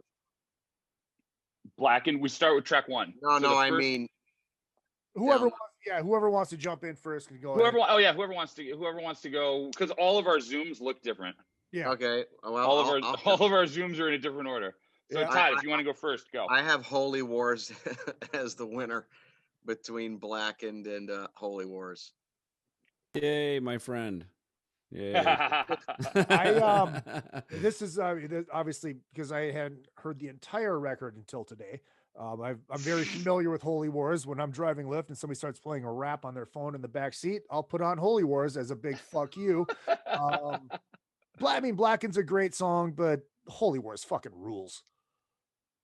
It rules after one day. It rules. Well, no, I've known Holy Wars forever. I've known Holy Wars. Yeah, I know. All right, so you got Holy Rolls. All right, Robert. I'm gonna say Blackened. I mean, I love them both. They're obviously hugely influential for me, but I'm gonna say Blackened. I just love what they did. The guitars on that song for me are just so epic, and just the way it fades in and everything. I just remember hearing that as a kid, being like, "Yeah, what the fuck is that?" Like, it's just so cool, and just like the whole energy of that track is amazing. I mean, of course, like I said, I love both of them. So yeah. Of course. Right. Well, it's going to go without saying that we all love both of everything. Let's just overemphasize that we all love everything. Yeah. I'm gonna let David go last on this one, just Yeah. because I'm gonna jump. So if you had asked me this 10 years ago, I would have said Blackened, like 20, like song opened the tour, for Christ's sake. I love that. And now it's not even close. Really worse for me. It's kind of not even close, which is surprising because, like I said, I would have gone Blackened a long time ago, but it's just, this album has just grown on me so much, so infinitely more over the years. So it's definitely Holy Wars for me too. Mr. Ellefson. Well, I don't know how to play Blackened, so probably have to go with Holy Wars just for the fact that I know it. But I do love Blackened. I will say I do. And probably for the reason Rob said, the guitars are great. There's like a I love the way the drum pattern. Probably the thing I love about it is the way the drum pattern flips into this sort of odd time thing that he's doing, right? Where he's which he's masterful at on this record, and right out of the gate he does that, and I love how he flips the beat and flips the groove at that one point in the song. So but yeah, I don't know how to play it, so all right, so track number 2, Justice for All versus Hangar 18. This is a brutal one. I have Hangar 18. Okay. So it wasn't that brutal for you. No, I mean, I do have some Metallica picks in here, but again, before we did this, I literally went song by song on 2 tabs on my computer and listen why I like each one, why I like one, why one tips the scale for me.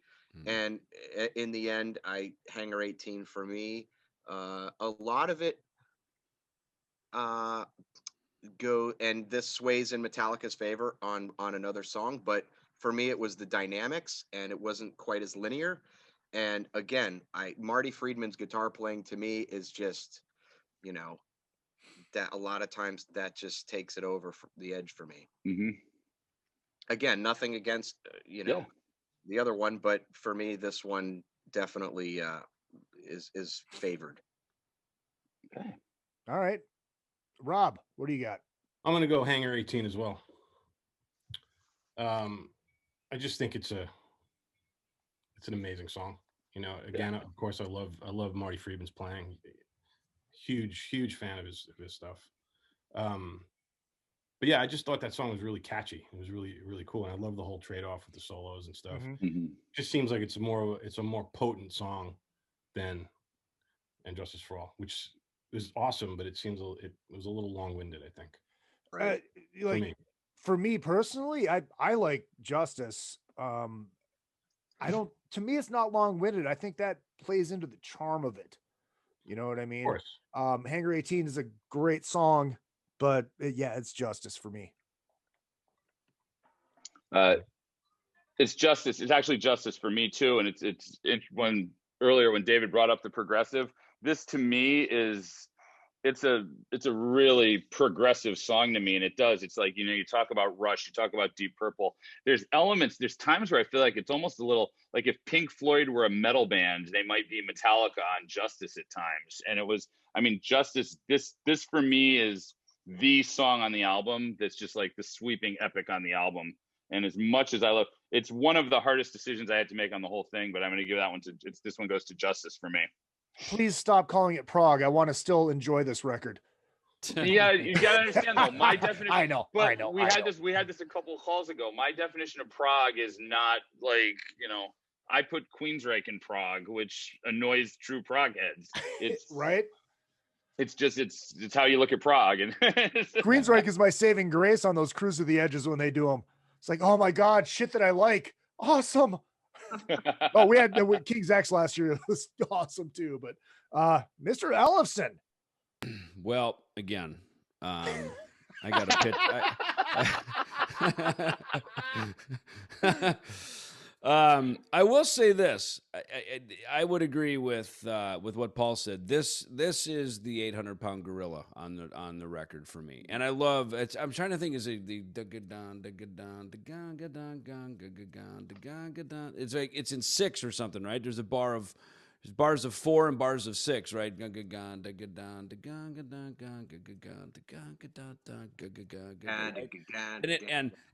to play to Prague, the defining moment of Prague is 7. And because it completely fucks up your head banging, right? 1, 2, 3, 4, 5, 6, 7. Oh, you got his head bang sideways for a minute to get back on the 1, right? 7 makes you immediately geek rock. It just does, right? Chicks immediately flee your life as soon as you play in 7. Girls leave. So chicks don't like 7. That's the takeaway. Chicks don't like 7. Chicks don't like 7. They like 6 and 9, but not 7. 6 is good. 7 is out. Yeah. But this one is that one for me, and I loved it. I loved the lyric. I remember reading like an interview, I think, from James. He had a quote. He goes, "Yeah, we spent a lot of time watching CNN when we were writing the lyrics for that." You remember at that time, CNN was kind of the only, at least in America, the only 24-hour news channel. Right. When we traveled the world, we all watched Sky Network in Europe and CNN here. When we're bored in our hotel rooms and we just wanted English TV, CNN was literally like the only one, around the world at that time. So, but yeah, I'll say this. So to Hangar 18, it's funny the way we sped the tempos up and the solos, the trading solos at the end. As we were writing the click, back to that little conversation for 1 second, the tempo shifted every time it went digga digga digga digga da da da digga digga digga digga da da da digga digga digga digga da da da digga digga digga digga da. Right, we sped up like I think 1 beat every time there's the drum fill. Digga digga digga digga da na na digga digga digga digga. Right, so that's the tempo shift. Then next solo, right, and then the next time it came around, digga digga digga digga da na na up. Right, so that was the shift of where we wrote the click shift. So then the next section. So that's why by the end of it, when Dave's shredding the digga digga digga digga digga digga digga digga digga, right? Dave's digga digga digga digga down. Digga digga digga digga down. That's why so that's where we got to that tempo. So just you gradually did it in increments. By the time it was the double time on the snare, you were at the tempo you wanted to be at. Yep. And so we that took a while to write that and make sure and kind of figure out, 1 is enough for, one tempo shift. So I will say this. I will say this. I want to thank you, David, because I had White Castle as I was leaving Las Vegas this morning, and this album helped me get home fast enough to deal with the White Castle. So, appreciate Glad it. we could be of help. Yeah, exactly. Glad we wrote those tempo shifts just for you. Those White Castle moments. It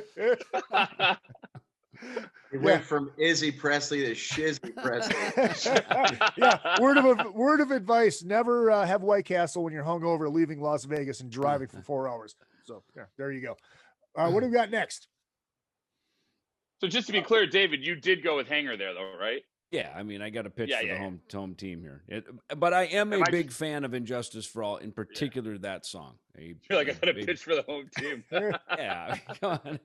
I'm sitting on this bench over here, not on the visitor bench. Yeah, it'd be like going to play. Bench. It'd be like going to play for the Packers. You just can't do that. Yeah, but I still admire the hook shot and nice layup. So I can appreciate the opposing team. All right, so now we have Eye of the Beholder versus Take No Prisoners. Yeah, I had to actually go back and listen. Hang on a second. Okay, yeah. So I have Take No Prisoners as well. That's my pick for this matchup here. Take No Prisoners. Yep. Todd? Or not Todd. Todd just went. I was gonna say Rob. I'm gonna probably go Eye of the Beholder. That's a good song. It's killer. I mean, yeah. Again, I love both of them. But I know. Dude, it's hard to do this. Yeah, it really is. It really is. It's like picking kids, like between kids. I don't have kids. But if I did, it would be like picking between my kids, because that's like what the albums mean to you. You're just like, damn. Right. What do you got, Paul?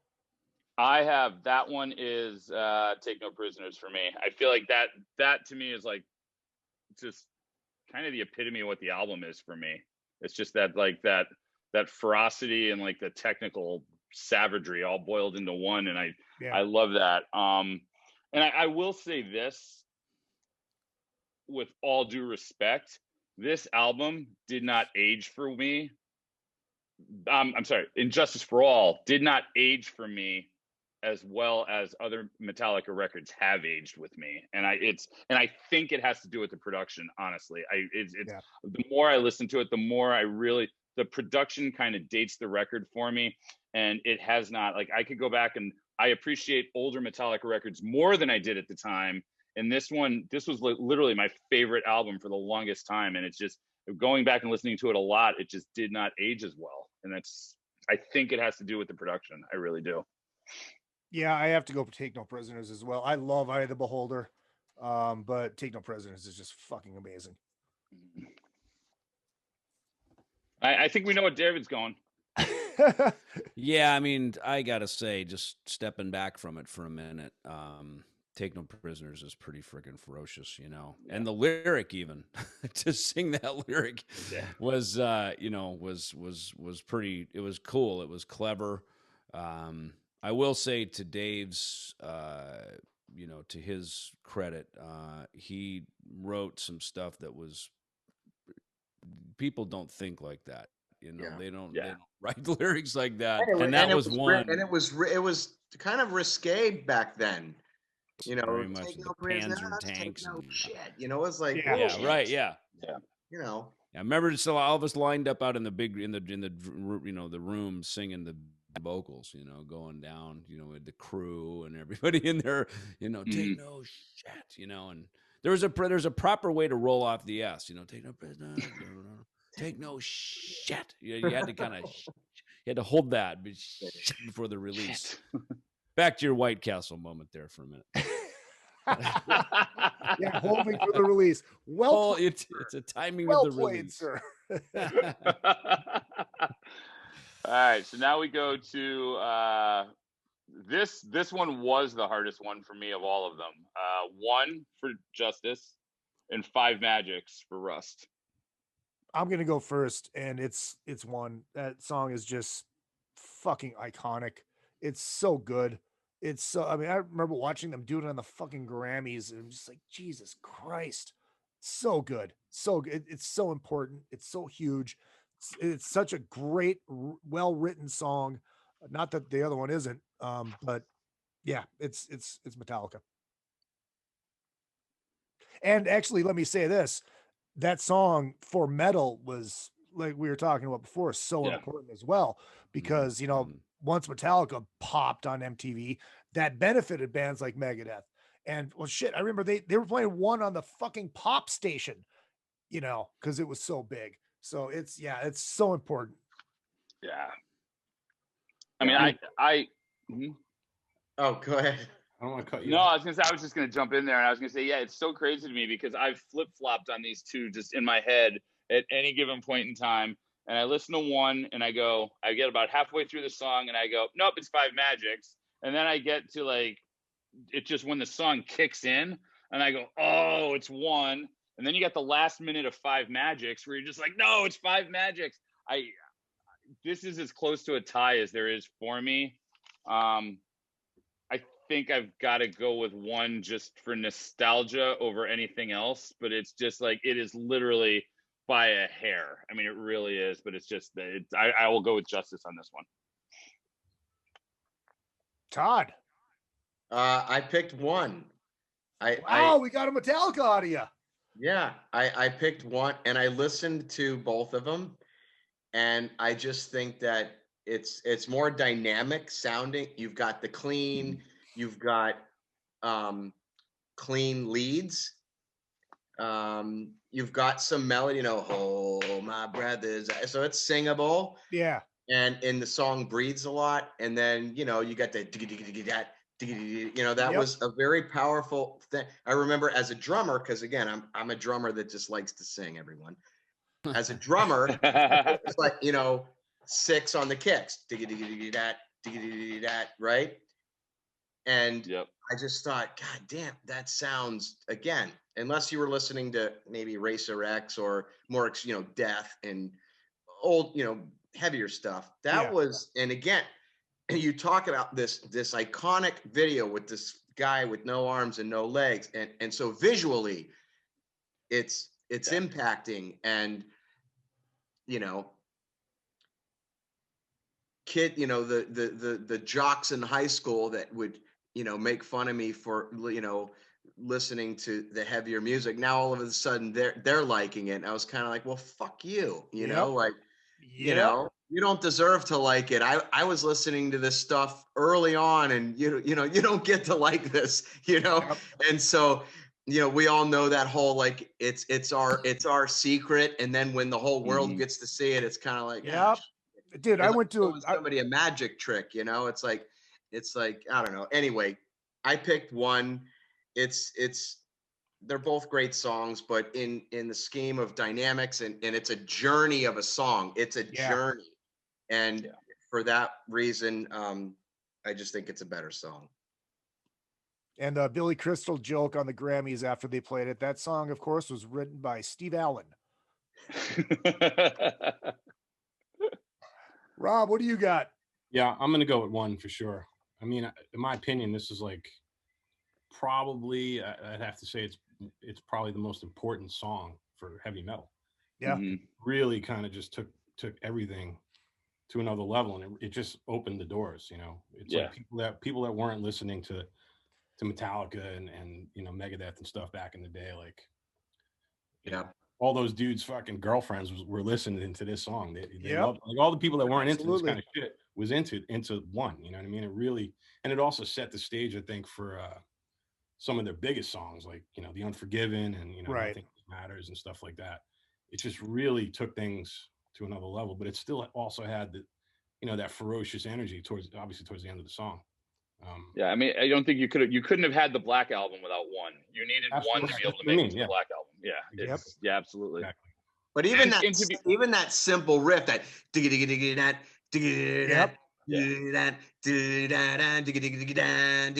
it's like, dude, everyone liked it. It was simple, it was heavy and it was memorable, and it was cool as shit.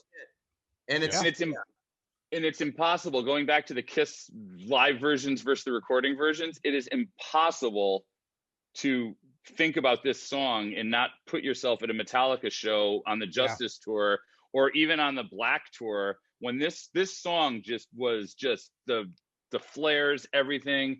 You had whiplash after this song. You just did, because you were like, this is the song that made your neck hurt the next day. Yeah. I mean, that was it. And you know what else? And it was the ballad. Like one of the things that drew me to metal was listening to like the New Order from Testament, right? And so you would listen to, like, first it was kind of Dawkins with that riding on the low E, you're like, oh, that's a cool chuggy sound. I'm not really used to that, right? Rat, you hear that sound. But then when I was listening to more, Testament, Overkill, you would hear the toms with the picking, right? So you weren't hearing a lot of that going on. And then here comes that riff, and you're not, it's a straight groove, but now for the first time, you're hearing the kick drums following the picking. Yeah. Now everybody does that, right? Yeah. If you wrote that riff today, no one would give a shit. But back then, it was something people just weren't used to hearing. Right. And I think that was again bringing that dynamic that was very foreign to our ears, where the kick drums were following that kind of a pattern. I think that was an outstanding moment that was brought to like a mainstream level. All right. The man of the hour. I agree with everything you guys said about that song. But I can't play the Metallica one song. That is one riff I do know. But it's funny. That's probably the one good song that it's probably good they didn't have a lot of bass on it, because it got out of the way for the drums and the guitars. Maybe they centered the whole record around that tune. It really is. It's Lars, again, I just can't say enough great about his ideas. He was forward thinking. It wasn't Neil Peart. It was done in this way that was down in the riff. It's almost, and back in those days we were always trying to outdo each other. Like, let's outdo each other in the band. Let's outdo that other band. Let's do shit that's so rad and way more off the chart. And for us, Five Magics would have been that song for sure. So to speak to that just for a moment. And that's still one of my favorite Megadeth songs. Like if I do a clinic, or if I want to, you know, if I'm at Berkeley College and I want to sort of impress the aficionados and the jazzers, I just play Five Magics and it's over because it's played with a pick. It's just, you know, it's the conversation over, especially bass lines in my catalog. That is that song for me. So that's, you know, that's that. And, but as far as one, I mean, I agree with everything. I mean, it was a game changer in MTV, game changer for heavy metal. Rob, like you said, probably the single most important song at that moment, while there was Winger, Dangerous Toys, you know, Rat, Motley Crue, whatever else was going on in MTV, that, you know, that song just came out and just fucking threw blood in everybody's face. It did. And the fact that James and Lars were hunkering down playing this, and again, I'm in that same band, you know, it's like, fucking Junior, play the bass, like, you know, like, we do that. So I know when I heard it, I went, yeah, we're all in the same band. We're all doing the same thing. And, you know, probably the first time I heard Lars do something like that, or that we heard that, was probably Fight Fire, Fight Fire with Fire on Ride the Lightning, where that, right? That just had this, like, it wasn't like some radical Neil Peart fill. It was just,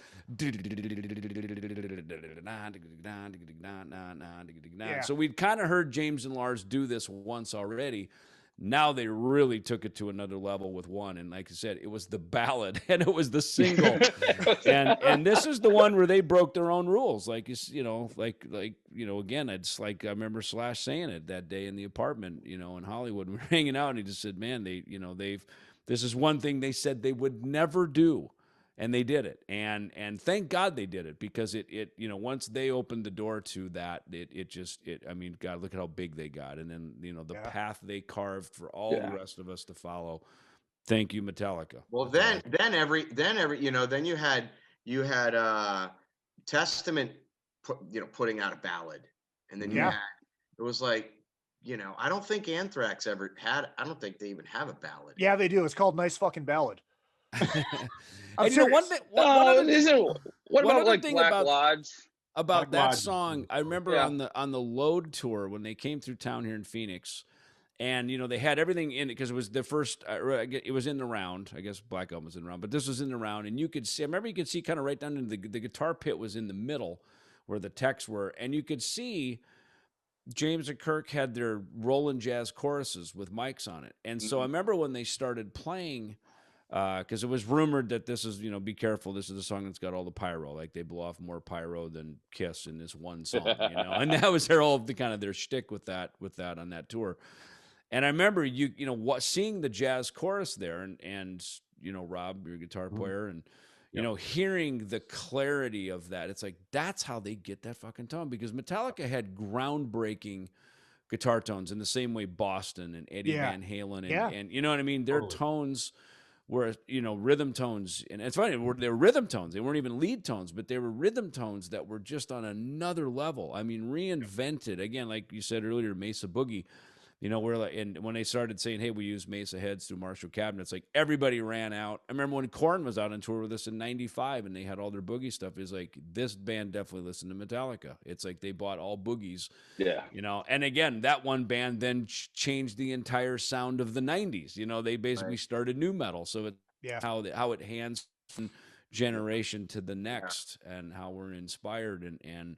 You know, the amount of bands that Metallica inspired just from tone and what they were doing, and that, you know, one was, ironically, with both clean and dirty tones, was just incredible.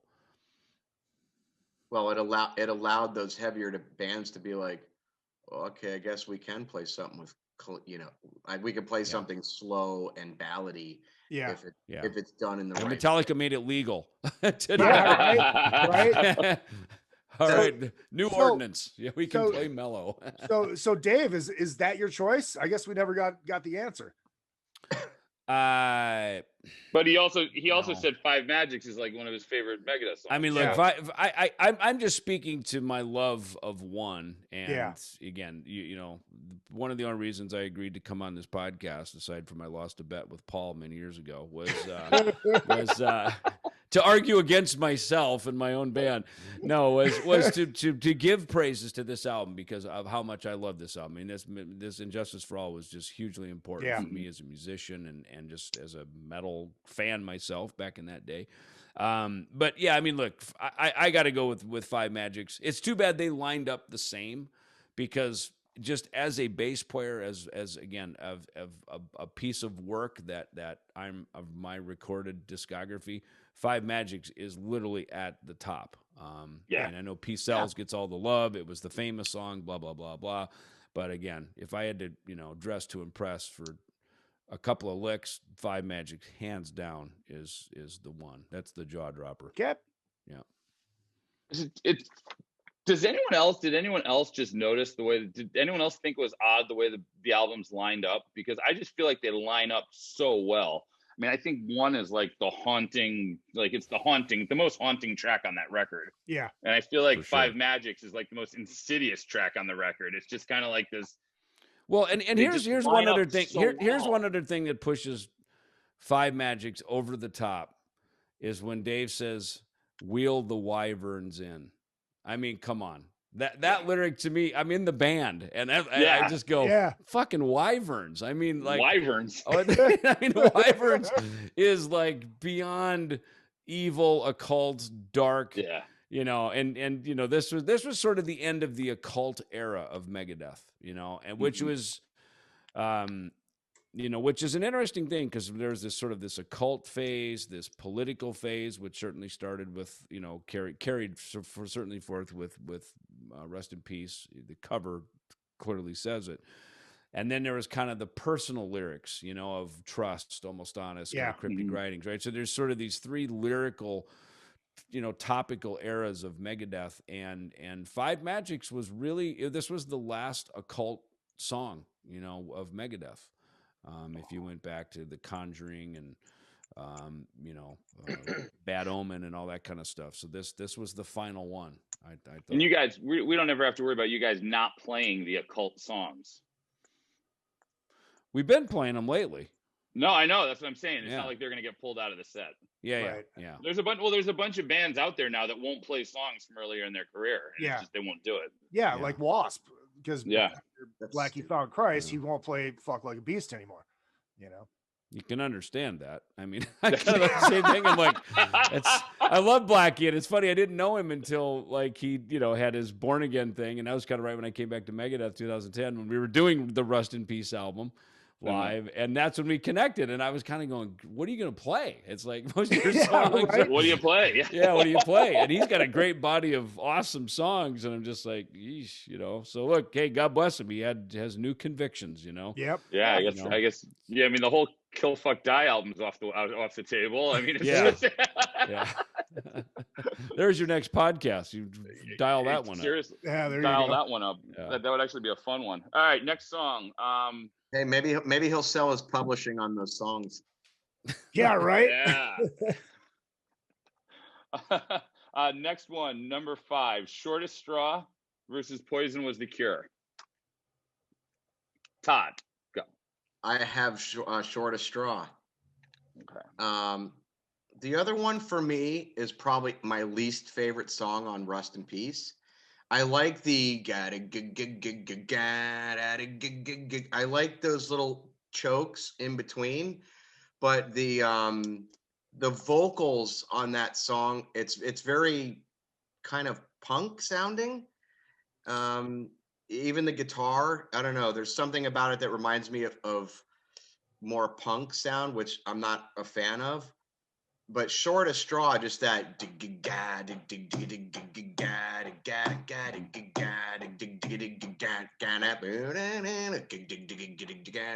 I don't know, that riff to me, that just driving pocket fucking, you know, makes me. The other one, you know, it's a good song for what it is, but as a listener, it's just, I don't know, it's just, never really, that's the one song that never really did anything for me on that record. And I think it's just because the vocal delivery is it's kind of trashy and punky, and it just didn't resonate with me in that way. And I think the guitar parts sound kind of pretty hard to play in that, actually. But I don't know, there's something about that tight groove in the other one that gets my vote. But that's the reason why. So my vote is for Shortest Straw. Okay. How about you, Rob? I'm gonna go also with the Shortest Straw. I just think it's one of the real standout tracks on this album. Me too. It's, when I think of Injustice for All, this is like probably, besides one, I guess, but this is probably the other song that pops out in my head. You know what I mean? I think it's incredible. I think the riff is awesome. I want to talk a little bit too about, you guys were talking, I was sitting back and taking it all in, but you guys were talking about Lars and his drumming and all that stuff. And I'm going to say this, like, I can probably count on 10 fingers, maybe not even all of my 10 fingers, like the drummers out there that have their own sound and their own style, like Right. instantly recognizable. Alex Van Halen, John Bonham, Lars Ulrich is one of them. He's right there. And it's like, I can hear 4 bars of Lars and know exactly who it is. He doesn't have to play anything fancy or anything, just the way he hits the fucking drum. Right. Like you guys were talking before, he puts accents in weird, like unexpected places. Yeah. It's just a really identifiable style. You know what I mean? It's He almost drums like he talks. Yeah. No, you know what I mean though? Like, he has the accents in different places. It's just a really musical, unique way to play. You know what I mean? The way he fits the drums into those riffs. Yeah. It's really cool. And I think this song is a perfect example of that. It's just I always, more from just a cultural aspect, I always feel like when you're as big, when you get that big, you just become a punching bag for people. And Right. I don't know Lars that well. I mean, I know him enough. If we saw each other, he knows who I am. We say hi, but I'm not friends. He's not in my cell phone. But I feel like I know him enough to know that I don't think it really bothers him when people say the shit they say, because at the end of the day, he's the drummer of the biggest band, one of the biggest bands in the world. I mean, it's just Metallica has transcended metal at this point. Yep. It's really interesting too. He said one of the best quotes. Sorry to interrupt. He said one of the best quotes one time about the Black Album, where people are like, "Oh, you're a sellout." He goes, "Yeah, we sold out. We sell out every single night." I was like, mic drop. Mic drop. Anyway, go ahead, Rob. I was going to say, one of the interesting things about Lars, and I never noticed this until we actually did the Big Four tour, and because for me, like, one of the highlights was after our set was done, we got a chance to watch all the other bands, obviously Metallica. We were a lot of times behind Lars. They had like that area behind the drum kit, and that's where all of us would hang out. So that's it's awesome. And it was amazing. But one of the things I never realized about them and about Lars live, like he doesn't play the songs live the way he plays them on the album. He plays them way like the stuff he's trying to do live is way fucking harder to pull off than the stuff on the record. If you really listen to what he's doing live versus the album, a lot of times he's playing crazy shit that's like, but that's the record. The record doesn't do that. I didn't know that. It's interesting. I didn't know that either until that tour. Yeah, he has kind of more like a jazz drummer, you know what I mean? Where he would just kind of goes for it and every night. You're right. That is a good observation. Yeah, he's awesome. But he looks like he's, I don't know. To me, he looks like he's in that moment and having fun. His face, and he's he's like in that groove, man. And I love great rock faces. But absolutely. But it translates that way where it's like, instead of just like this is fucking boring. He's like, yeah, you gotta, I mean, he brings that attitude. Yep. I'm gonna have to go with Metallica too. You're going Metallica? Shortest straw. Yep. Do you want to go? You can go next, David. I'll go last. No, I was just gonna say that's just because you don't even know what song is on Rust in Peace. You don't even know what the Rust in Peace album is. Yeah. Wait, 3 times today. But Poison was the cure. I don't remember that one. It's very nostalgic from 2 days ago for him. Yeah, exactly. Izzy, do you remember where you were the first time you heard Rust in Peace? Yes, I do. He was at White Castle in Las Vegas. Look, it's funny. The one of the things about the Rust in Peace album is that, and it's funny, I didn't even think about this. Chris Adler was playing drums with us. He recorded Dystopia and then went on tour with us for several months after that. And he pointed out, we were playing a Knotfest in Mexico City, and he said, he goes, man, it must be so great to be a bass player in a band like Megadeth with all these big iconic bass breaks. And I was like, what are you talking about? And then we went down the set list, from, all these, and one of the transitions is live is I do Dawn Patrol. At that time, me and Chris, and then we go we transition and segue it right into the beginning of Poison Was the Cure. So it's kind of a ham bone show moment for me. It's like just bass and drums out there carrying the whole thing. And, we went through, beginning of Wake Up Dead and Peace Cells and all that, and I was like, God, I guess you're right. And so, for me, it's funny. Shortest Straws is probably that, and probably An Injustice for All are probably the two favorite songs of mine on this record. And I would agree, like what Todd said. Shortest Straw really is just it's incredible. It's a great tune. I'll say this. I was snorting a lot of drugs back when this record came out. In a way, it was almost like, oh shit, Shortest Straw. Did they know I'm fucking doing this? You know what I mean? The paranoia. The paranoia. As you're peeking through the blinds. Yeah, as I'm peeking through wait, how do they know I have the shortest? What, are they on to me? You know what I mean? Yeah. So it does have a little nostalgia back to that moment for me. But I'll pass. I'm going. Yeah, I'm going. Dr. Roxo. I'm going with David on this one. Actually, I mean this, and it's funny because Todd, you talked about how it's got that punk feel. This to me brings me right back to 502. The song brings me to 502 on So Far So Good, and I love Megadeth. I mean, it is not a secret. This song to me, I love that vintage feel, and I call it like the vintage Megadeth feel. And it has that just total 502 feel to me. It is vintagey, yes. It is. I love that. And I actually was never a huge Shortest Straw fan. And it's so crazy. It's not one of my favorite songs on the record. So this one was actually a relatively easy one for me. And I went with Poison.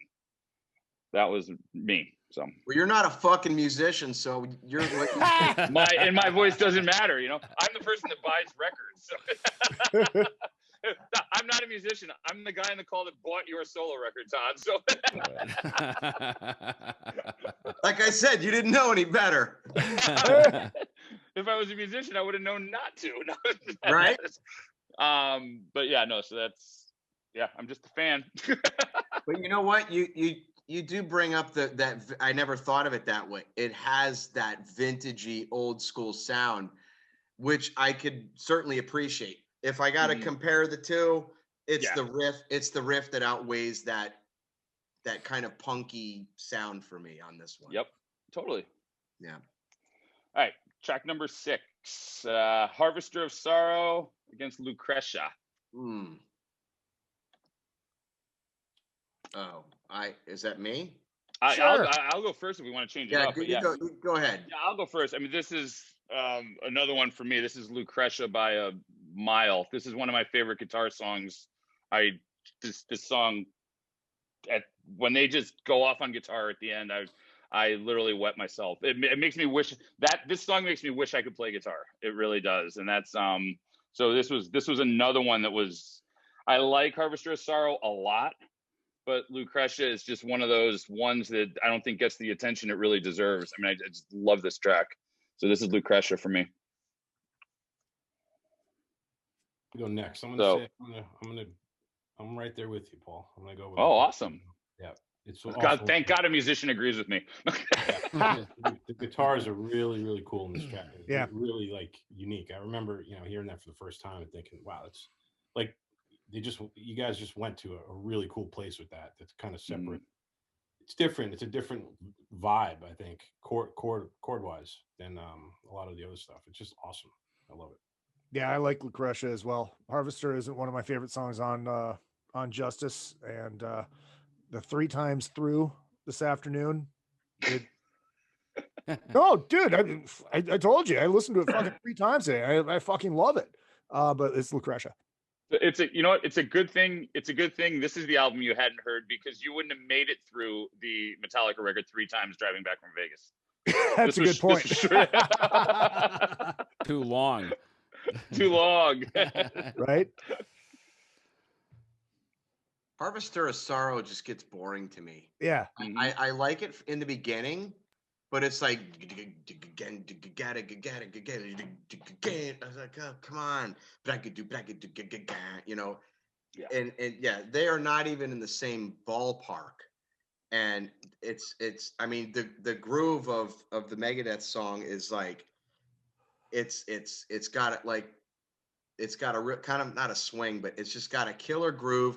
The guitar soloing in this song is one of my favorites on the whole record. I mean, I'm a huge Marty Friedman fan. I listened to Cacophony from way back, and you know, Go Off, and you know the 2 records that I had that they put out.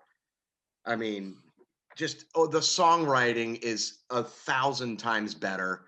It's not even a competition to me. So, yeah, Megadeth for sure. I gotta say, I'm stunned because I thought I was gonna be the unpopular pick on this one. It makes me feel a lot better. Yeah, I think if you, especially as a musician, like there's so much more to appreciate on this song. It's not, you know, Harvester of Sorrow is just it's an easy song to play. Yeah. It's not complex. Right. It's got a groove, but it gets monotonous. It gets boring. It's a slow paced song. It doesn't really go anywhere for me. So yeah, I mean, they're not even. You hit the nail on the head. I mean, it's not even in the same realm. Now David's gonna pick Harvester. I should just for the fuck of it, actually. You know, it's funny.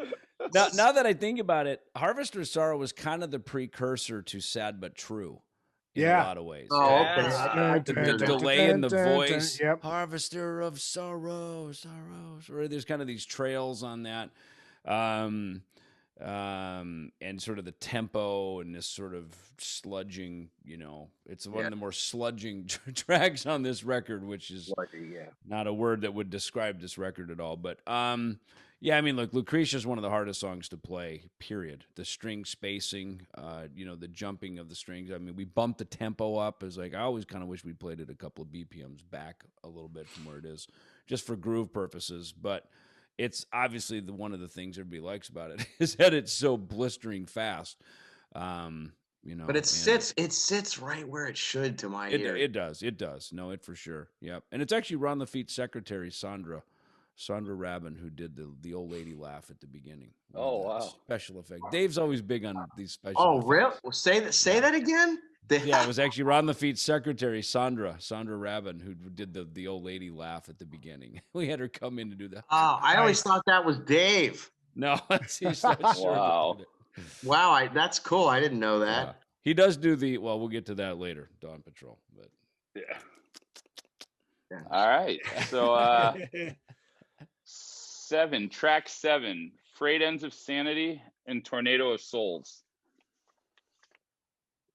I love Frayed Ends of Sanity, but Tornado of Souls fucking blew me away when I heard it. I have to go Tornado of Souls. I'll go, and then we'll close out with musicians for this one. This is one of the ones and it's so hard. And I got to shout out to Rich on this one because this is Rich's favorite Megadeth song, and he was telling me about. We were talking about this yesterday. I got to give this one though.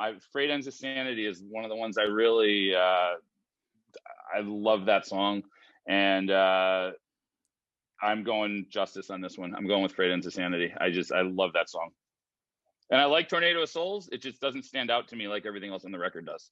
I got to listen to it really quick. I don't even remember it. I was going to say the same thing. I don't remember the song. I don't remember the track. Which one? Frayed Ends of Sanity? I don't remember it. I don't recall. Yeah, hold on a second. This is a tough one. Yeah. Oh, that's a good groove. Yeah. But now I have Tornado of Souls. Okay. All right. Yeah, this is a hard one for me. This is probably the hardest one. This is weird too, because I probably, if I'm honest, I probably like, as a song, I probably like Freight Ends of Sanity a little bit more. Mm-hmm. But the fucking solo in Tornado of Souls. Yeah. Marty Friedman, I mean, like you guys are saying, like I was a huge cacophony. As a matter of fact, I have the Jason Becker guitar in my hand. That Oh, nice. I was a huge fan of Marty and Jason back in the day, and like I was so stoked when he joined Megadeth. And this is probably, I mean, of all those metal records, this is probably the best guitar solo. Like, I can't think of another solo that tops it, really. So yeah, for me, based on that alone, I mean, the song's awesome too, but based on that alone, I'm gonna have to go with Tornado of Souls. Okay. Yeah, I would agree. I think it's one of the greatest rock guitar solos of all time. Ever. I mean, ever. Ever. And Wow. I remember I went out to the we had moved over to the small room, the B room, and I went out to just kind of chat. Basic tracks were done, so I went over to see how Marty and Dave were doing, and I remember I walked in and Dave's like, want to hear something? And I said, sure. He said, here, pull up the chair. So I pulled up right in front, right up to the desk. I seem to think they had like a Trident desk or something there, and then right up in front of the big speakers, and Dave put it up and played me Tornado of Souls. And it was Marty's first solo he'd played on the record. And oh, wow. Up to this time, he kind of sat on the couch in the back of the room practicing, going over all the stuff. It's interesting. I think he may have had like some tendonitis in his elbow, which I get from time to time. From various things. And I think he was kind of freaking out, like, oh my God, I just joined Megadeth and I'm up to bat. And he played on he did a couple rhythms, but this was the first solo he played. And maybe even the first thing he had played on the record. I think it might have been the first thing he played on the record. Wow. And so little did we know, back sitting on the couch behind us as we're cutting our tracks, this mind of his is creating this solo. And I sat down and I heard it, and I was just, I mean, I got goosebumps, and I can remember the moment just like it was yesterday, and just went, holy hell, like that. Like this is a new band. This is like absolutely. Now we're getting down to business. I mean, it was that moment, and we know when we're in our bands, when that moment happens, you go, man, we're gonna fucking. This is magical. This is a next level right here, And I agree. Frayed Hands, actually, now that you just played it, I now remember it. It's a great song. It's a good deep cut on the record. But yeah, Tornado's weird. It's got this weird groove, and we play it, and fans love it. You think it's like, how the hell could they grasp on the groove of this? Because it's got he's got these ups and these pushes, which is so not mosh pit friendly. Yet it creates one of the biggest pits, and we play it at festivals, and fans love it. This really fast stuff is hard to play at festivals. Not hard to play; it's hard to hear it because of the slap back of the snare off, the arena, or you know what I mean. So this faster stuff doesn't often translate in these big halls as well, but that song does. I mean, it always is, it stays in the set. We take it out, we put it right back in. Like, and when I said this before, like it being a transitional record for you guys, I mean, it opened the door for Gigantour and a lot of that musical, like the more musical tours you got. And I don't mean to downplay metal, because that's not I don't mean it that way, but you started going out with a lot of like the more music minded bands and the players bands. And this was this album really just tore that door open for you guys, I think, where all of a sudden, like the Dream Theater fans would go, oh my God, Megadeth, they're musicians. They're holy cow. Yeah, this is the one in our discography. I mean, there's always two that get called up onto like the Rolling Stone greatest, metal record, Peace Cells and Rust in Peace, and it's good to have. It's good to have one in your discography. I'm not going to lie. Yes. Because it was a troublesome record to make. It was not an easy path. I mean, the band, we lost members. We got new management. We had to get sober. And, I mean, if getting off drugs isn't hard enough, getting clean and staying in the band and continuing an old life of a drug life reinventing it into a new life, was very challenging. And it's interesting. This Marty Friedman solo, now that we're talking about it, I think was that one moment where there's this new light came into the room, man. It was like opening the curtain and just going, oh my God, that's the path forward, And and I mean, I get goosebumps thinking about it. That was it. Solo. God, Yeah. that solo is so, and you know what? I love that it's long. It's long. Right. It's not like this short thing. It's like he's got all this, sweet picking, and he has that unique. I don't even know how to explain it. Where maybe you're better, Rob or Dave, but he'll bend. He'll go from a high on the neck, low, and then he'll bend into this weird minor note that's just it just rubs you just in that nice. It's very odd sounding. I don't know if it's like a harmonic minor or what he's playing in, but diminished.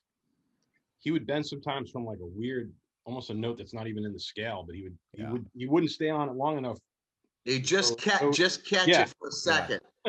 Yeah, Marty had this ear, and I realized that was his trick. I mean, he loves Eastern music. Obviously, he lives in Japan, and so he loved these Eastern. He's the kind of guy that could probably play music that has where you'd have half frets on the guitar, right? Because our frets and our 12 notes of the 12 tones of our scales that we hear in Western music, and then you go to these Arabic and these Arabic and these other where there's literally half frets. There's notes in between the notes we know, and Marty he could pick up on that, and you're right, he could land on any note, and his ear was so quick. Even if it would be technically probably a wrong note, like you said, a note not in a scale, he would and he would catch it and bend it, and suddenly it became musical. And Max Norman used to call that, "Is that note legal? That's not legal, that note," and Marty would just take an illegal note and make it legal, within, like you say, within an eighth note. Like, well, that works, I remember we were at Berkeley College, because Berkeley College has actually a Megadeth, a band. It's one of the semesters.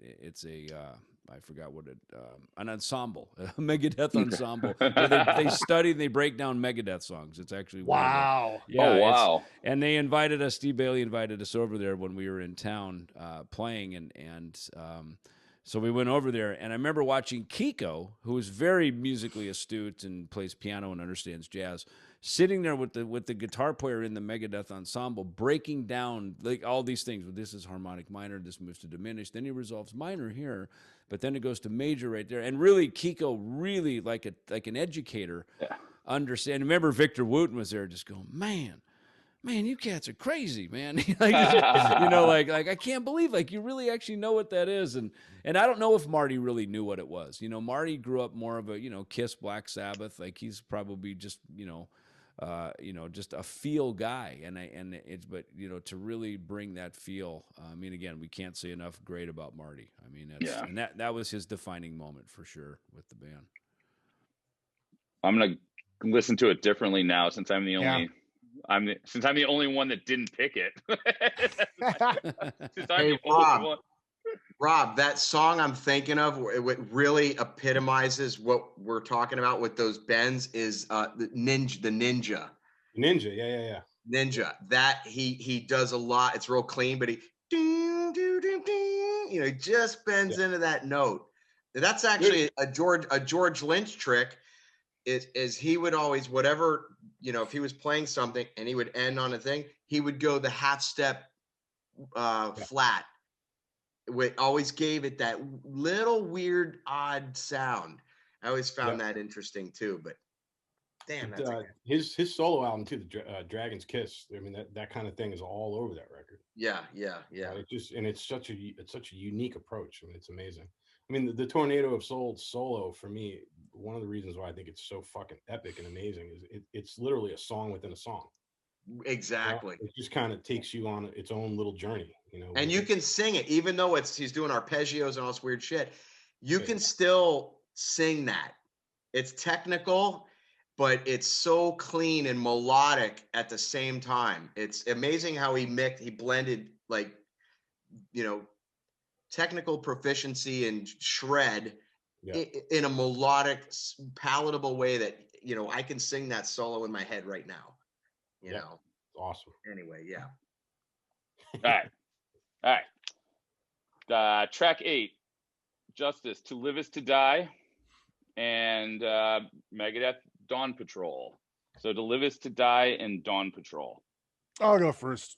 Dawn Patrol. I love that groove. It kind of reminds me of Kiss Animalized Live Uncensored, that bass solo that Gene did. The dun dun dun dun, and then boom boom boom boom boom boom boom boom boom. I just got that feel out of it. But I've always fucking loved To Live Is To Die. I am sorry, Dave, but I have to go with To Live Is To Die. That's fine. I'm never coming on your podcast. Never coming on your podcast again. Never again. All right, who wants to go? Todd. Want to go, Todd? Sure. I have the same. I have the To Live Is To Die. I love that there's I think they're nylons. I think they're playing some nylons classical in there. Very melodic. Down, down, down, down, down, down, down, down, down. And I love the down, down, down, down, down, down, boom, boom, boom. So I love that melody in there. Dawn Patrol's cool, but it's just, you know, it's a different vibe. Yeah. Absolutely.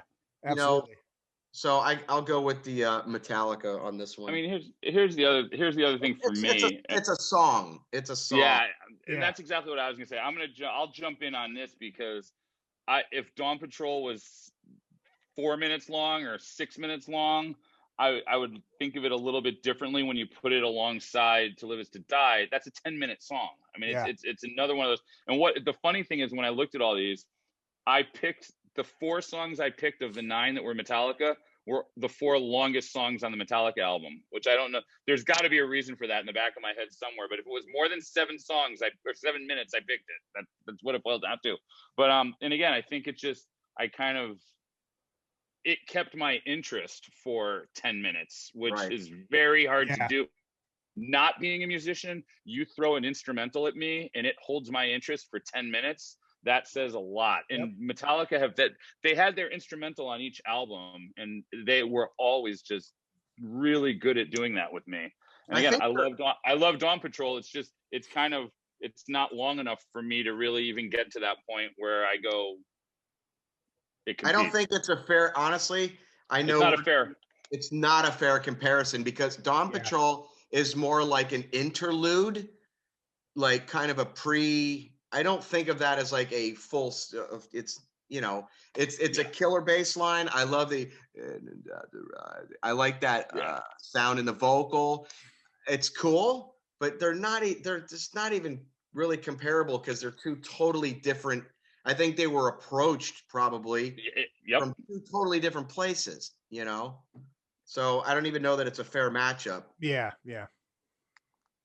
So, yeah. I'd have to agree, I think. Well, I don't really remember the story though with To Die Is To Live. I mean, that's it was the last thing that Cliff was working on. So he actually wrote most of it. I know it was a tribute to him. Yeah. Right. I didn't know that. Yeah. I mean, it's definitely a cool track. It's also one of the ones for me that's a little bit long-winded, but it is a song, you know. So yeah. What's the song that goes what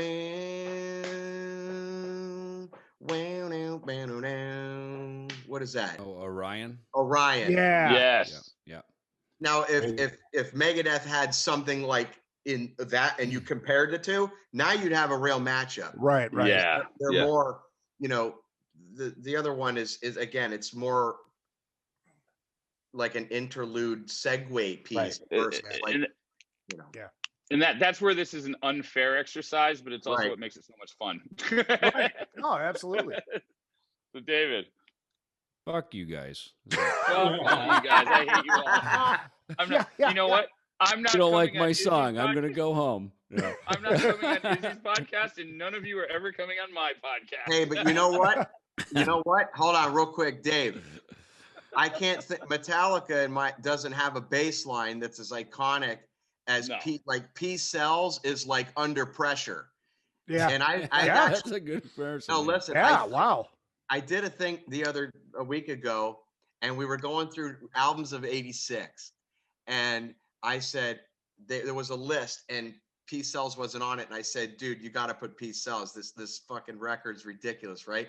So it goes on there, and we got to that, and I said, come on, man, you hear doom doom doom doom doom doom, and you know it. I said, you go into an arena, and they always play Back in Black as the house music, where everyone's, you know.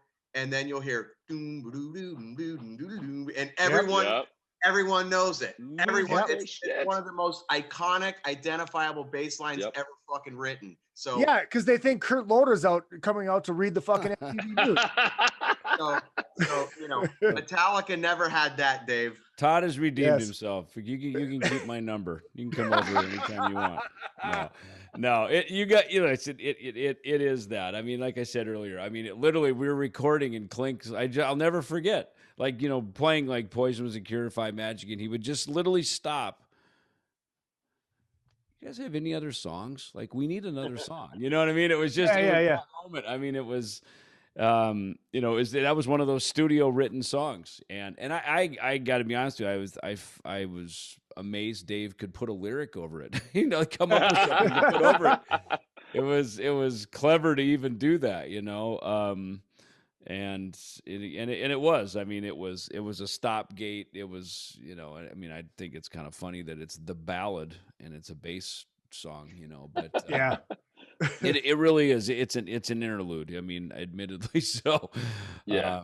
You know, so anyway. I didn't mean to hijack us off the topic, but the Peace Sells bass line is just so yeah. Oh, absolutely. Iconic. Now we got the last. I mean, yeah. Go ahead. We had a fan at MTV. I'll never forget when we first heard it. Me and Chris Poli, because me and Dave and Chris had an apartment that we. You know, when we got our advance from Capital, we could afford to finally not be homeless. Chris had a rich girlfriend. He was never homeless, but me and Dave were. And that finally we didn't have to live between the van and the rehearsal studios. Yeah. Right. Oh, wow. And I remember we're sitting there, and I was over by, we had a Norda track or like a Bowflex. That's what it was. We had a Bowflex. Gar would come over with a cigarette in his mouth and lay down on the Bowflex. And we're standing in the MTV was always on the TV. You know, over in the corner, and Chris was doing the dishes. He was literally cleaning the kitchen, doing the dishes, and all of a sudden we heard that, you know, MTV News, do do do do do. You know, you heard it first, and we're like, he was like, "Was that our fucking song?" Like, he freaked out. Is that us? And then, you know, then it would alternate it. Then the next time it'd be MTV News. They did that little scratch. We're like, yeah. Must have just been a one-off. I mean, who knows? I guess it wasn't it. You know, and then we'd hear it randomly from time to time. So, yeah, I mean, just the random fluke that song would get, you know, used by the gods of heavy metal somewhere, pluck that out, and, you know, and then you get, I mean, it's just the random luck that would happen in your career, you know, that song would. Yeah. We all have those riffs. We all have a riff like that. And the fact that they picked that one, and, you know, that becomes it's like Running with the Devil. I mean, it's just, you know, come on. It's just, we all know it. And Van Halen has one of those in their catalog. It's just so cool. Yeah. All right, let's get to the last track. Last track, Dyer's Eve versus Rust in Peace, Polaris. And I'll start with this one. Dyer's Eve was my favorite track on this record for the longest time. I loved it. Probably because it was the fastest. It was the thrasher on the album. But this is a Rust in Peace for me. It's just such a thick groove on that track. I love the groove, and I love when Dave, I don't know what to call it other than when Dave does that like bipolar vocal thing where he's got the speaking and the singing, and it's like the two different voices. I love that. That's something that's just signature Dave to me, and this I love it. Between that and the groove, it's this track. So I'm going with the Rust in Peace. I've always loved fucking that song because he swore this fucking, he said fucking there. I'm like, oh, this is so fucking awesome. But after hearing fucking Rust in Peace, I have to go Rust in Peace. I'm gonna go with Dyer's Eve. I mean, dude, the rhythms on this track are fucking sick. Yeah. I mean, it's going from open to palm muting to, you know, the drums. It's just that's a balls to the wall fucking thrash metal as fuck too. Yeah. And it's like, yeah, that's probably it's the heaviest song on the record. It's and again, that right hand is so perfect. Forget it. To me, it's Metallica for that last track. You done? I'm probably going to go with Metallica as well. I think to me, it's such a brutal song. I think it's one of the heaviest songs ever. But for me, really, what makes it super like over the top is Hetfield's vocal performance. Yeah, this fucking misery. It's just fucking so venomous. You know, it's amazing. I love the way his voice sounds. I mean, on the whole record, his voice sounds incredible. Yeah. He just sounds pissed. Yeah. You know? But yeah, that song is super intense. You know, like he was saying, the rhythms and Lars' drumming. It's so over the top. You know. Yeah, in the words of our good friend Mike Dawson from the Adam Carolla Show, that song is 10 middle fingers in the air. Yeah. You know, all 10 of them. Yeah. All 10. Yeah. You know, Rob, you make a good point. James, probably one of the sweet spots of his whole entire career of vocal performances. And as much as, and certainly perfected it on the Black Album. I mean, his vocal performances are incredible. Yep. But this one was, I think, the epitome of, just him being pissed off. I mean, the hair flip, the frickin', you know what I mean? The Explorer flung low, you know, shirt off. Yep. I mean, this is that image. And I would say a Metallica that is probably won't ever exist again. I mean, it was a moment. You had to be that age. You had to be that pissed off. You had to drink Carlsberg beer. I mean, it's a package deal. You know what I mean? Pre-marriage, pre-kids, multi-millions of dollars. You know, it's just before all that. I mean, your socioeconomic state just changes, and you can't possibly be that person again after you've, you know, gone to the top of the mountain like Metallica was lucky enough to do. So we don't hold it against them, but there is something about that moment. You know what I mean? There is something about that moment of this record that, you know, eat fuck on his, you know, right? I mean, just all of it. It was just, it was so brazen. And it's funny, these two songs probably match up the best of this shootout, because Rust in Peace was, you know, Polaris was that song, I think. You know, I remember when I first met Dave, he was playing me the No Life to Leather demo, and Hit the Lights came on, and he said how he wrote the drum part, you know, he kind of wrote that intro drum part to Hit the Lights. And I've always felt like Polaris was kind of a new version of that. This is like Dave writing this drum part. You know, Dave would sit down at the drums and kind of, you know, futz his way around. He always had the idea. He couldn't really execute it as well because he wasn't, you know, a trained drummer, but he always had the ideas. And that's Dave's perk, is that he's the idea guy. You know, he's got the idea and he's, hey, Nick, sit down and play this part like this, you know? You know, so, and again, like I said, originally, or I guess he showed it to Chuck. You know, Chuck was the first drummer because he did the first demo of it. So, you know, for me, that's, I don't know. I mean, obviously, Rust in Peace is, I know that song, so I kind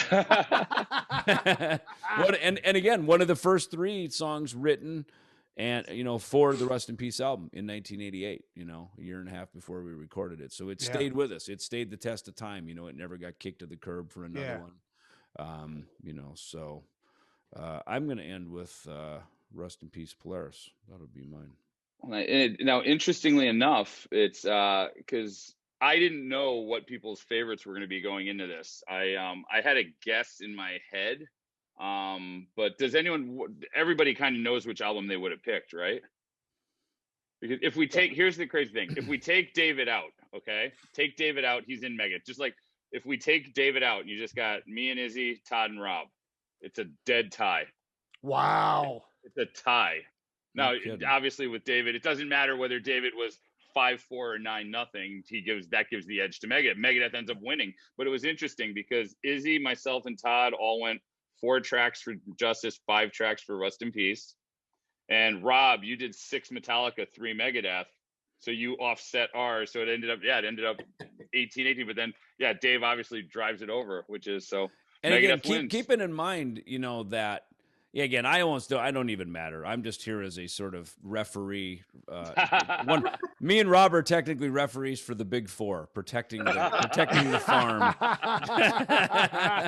So, well, you're the one that has the stories. It's the 3 of you. Yeah, I do have the stories. But it's funny. Again. Oh, did you see what David just did? He just pulled Rob in with him and took Rob out. Of and said course. It's really you 3, which means Rust in Peace 1. What the? See where I went with that? But it's funny. Rob he's Big Four alumni, So he's one of the keepers of the gate here. But it's again, we hadn't made Rust in Peace. It's funny we're comparing these 2 albums. So, for me, look, if I was here to pick one, I would absolutely choose And Justice for All because we hadn't even made Release yet. You know what I mean? Right, I was the guy driving around LA, listening to Justice for All going, fuck, this is an amazing year. For all the you guys talked about, the grooves, the parts, tires, even me go, God. So, no bigger And Justice for All fan than me. You know what I mean? Yeah. But again, so the fact that we're comparing these 2 records together is to me, there's a timeline difference because, we then made in Rust 18 months later. It came out 2 years after And Justice for All. So to me, these 2 don't line up on the same timeline. In fact, Rust in Peace came out while Metallica was recording. I remember we did a show at the Cat House for MTV Headbangers Ball, and James and Lars came down. They were over at Conway recording what would be the Black Album, So we were always Metallica and Megadeth were always off cycle from each other. Yeah. They were, which is why Lars would come out to Megadeth shows because he'd be home, like we'd come to the Bay Area, he'd come out with Stefan Shirazi or something, and so he'd always come out to see what was going on, so yeah, I mean, again, I look. And Justice, if we weren't comparing it to Rust in Peace, hands down would be the winner for me. I love the album. I can't say enough great about it. It's freaking amazing. Yeah. Well, let's do this because we can't say goodbye off the air. Because even if I end the recording, I still can't get to the thing to end the actual broadcast. So this is what we're gonna do. I want Dave. You get what do you got coming up? You want to give your socials and pimp anything right now? Sure. I mean, obviously Megadeth.com for that, finishing the Megadeth album, davidellefson.com for the personal stuff. We're out I got Ellefson Film Company, and we're out doing the rounds to some film festivals and conventions. Our film Dwellers just picked up a couple of awards this last week, which was really cool. So, just a fun little thing to do.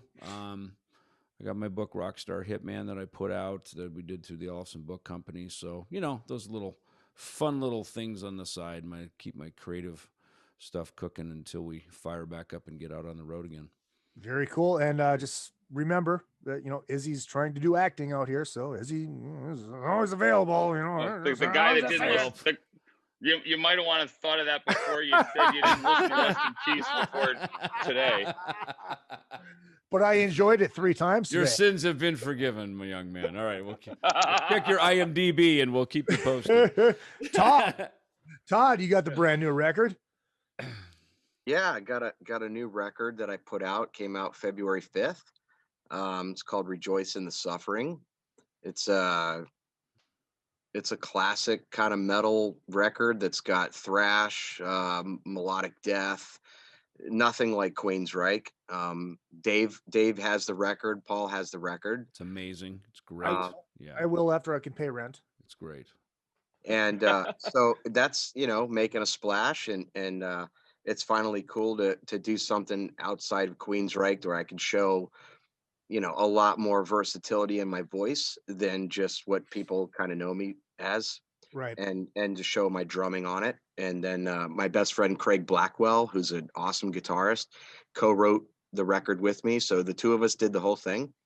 And then we're writing a new Queensrÿche album. So I have Michael Wilton will be here on the 1st of March, and then our producer Zeus will come down. The other guys are in Seattle, and they're busy songwriting up there, and to not have too many people gathered here is probably a good thing.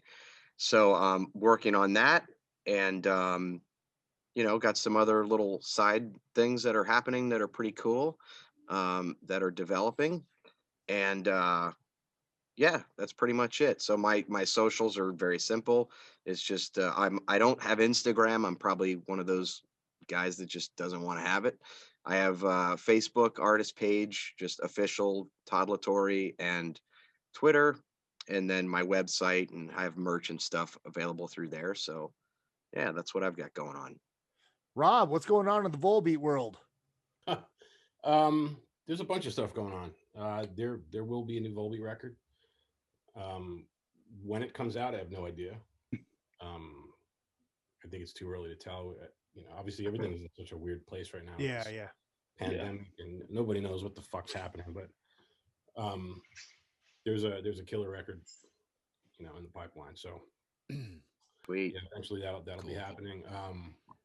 Yeah, there's always stuff going on. I just released a plugin through it's a guitar plugin, basically. It's like a virtual amp. Through this company STL Tones. It's the Tone Hub plugin. I got my own signature pack, so it's like 70 tones cool. that I recorded myself with all my Very amps, cool outboard gear and shit. It's really killer. Oh wow. It's a super cool, like very useful tool for like recording and writing and getting ideas out and stuff.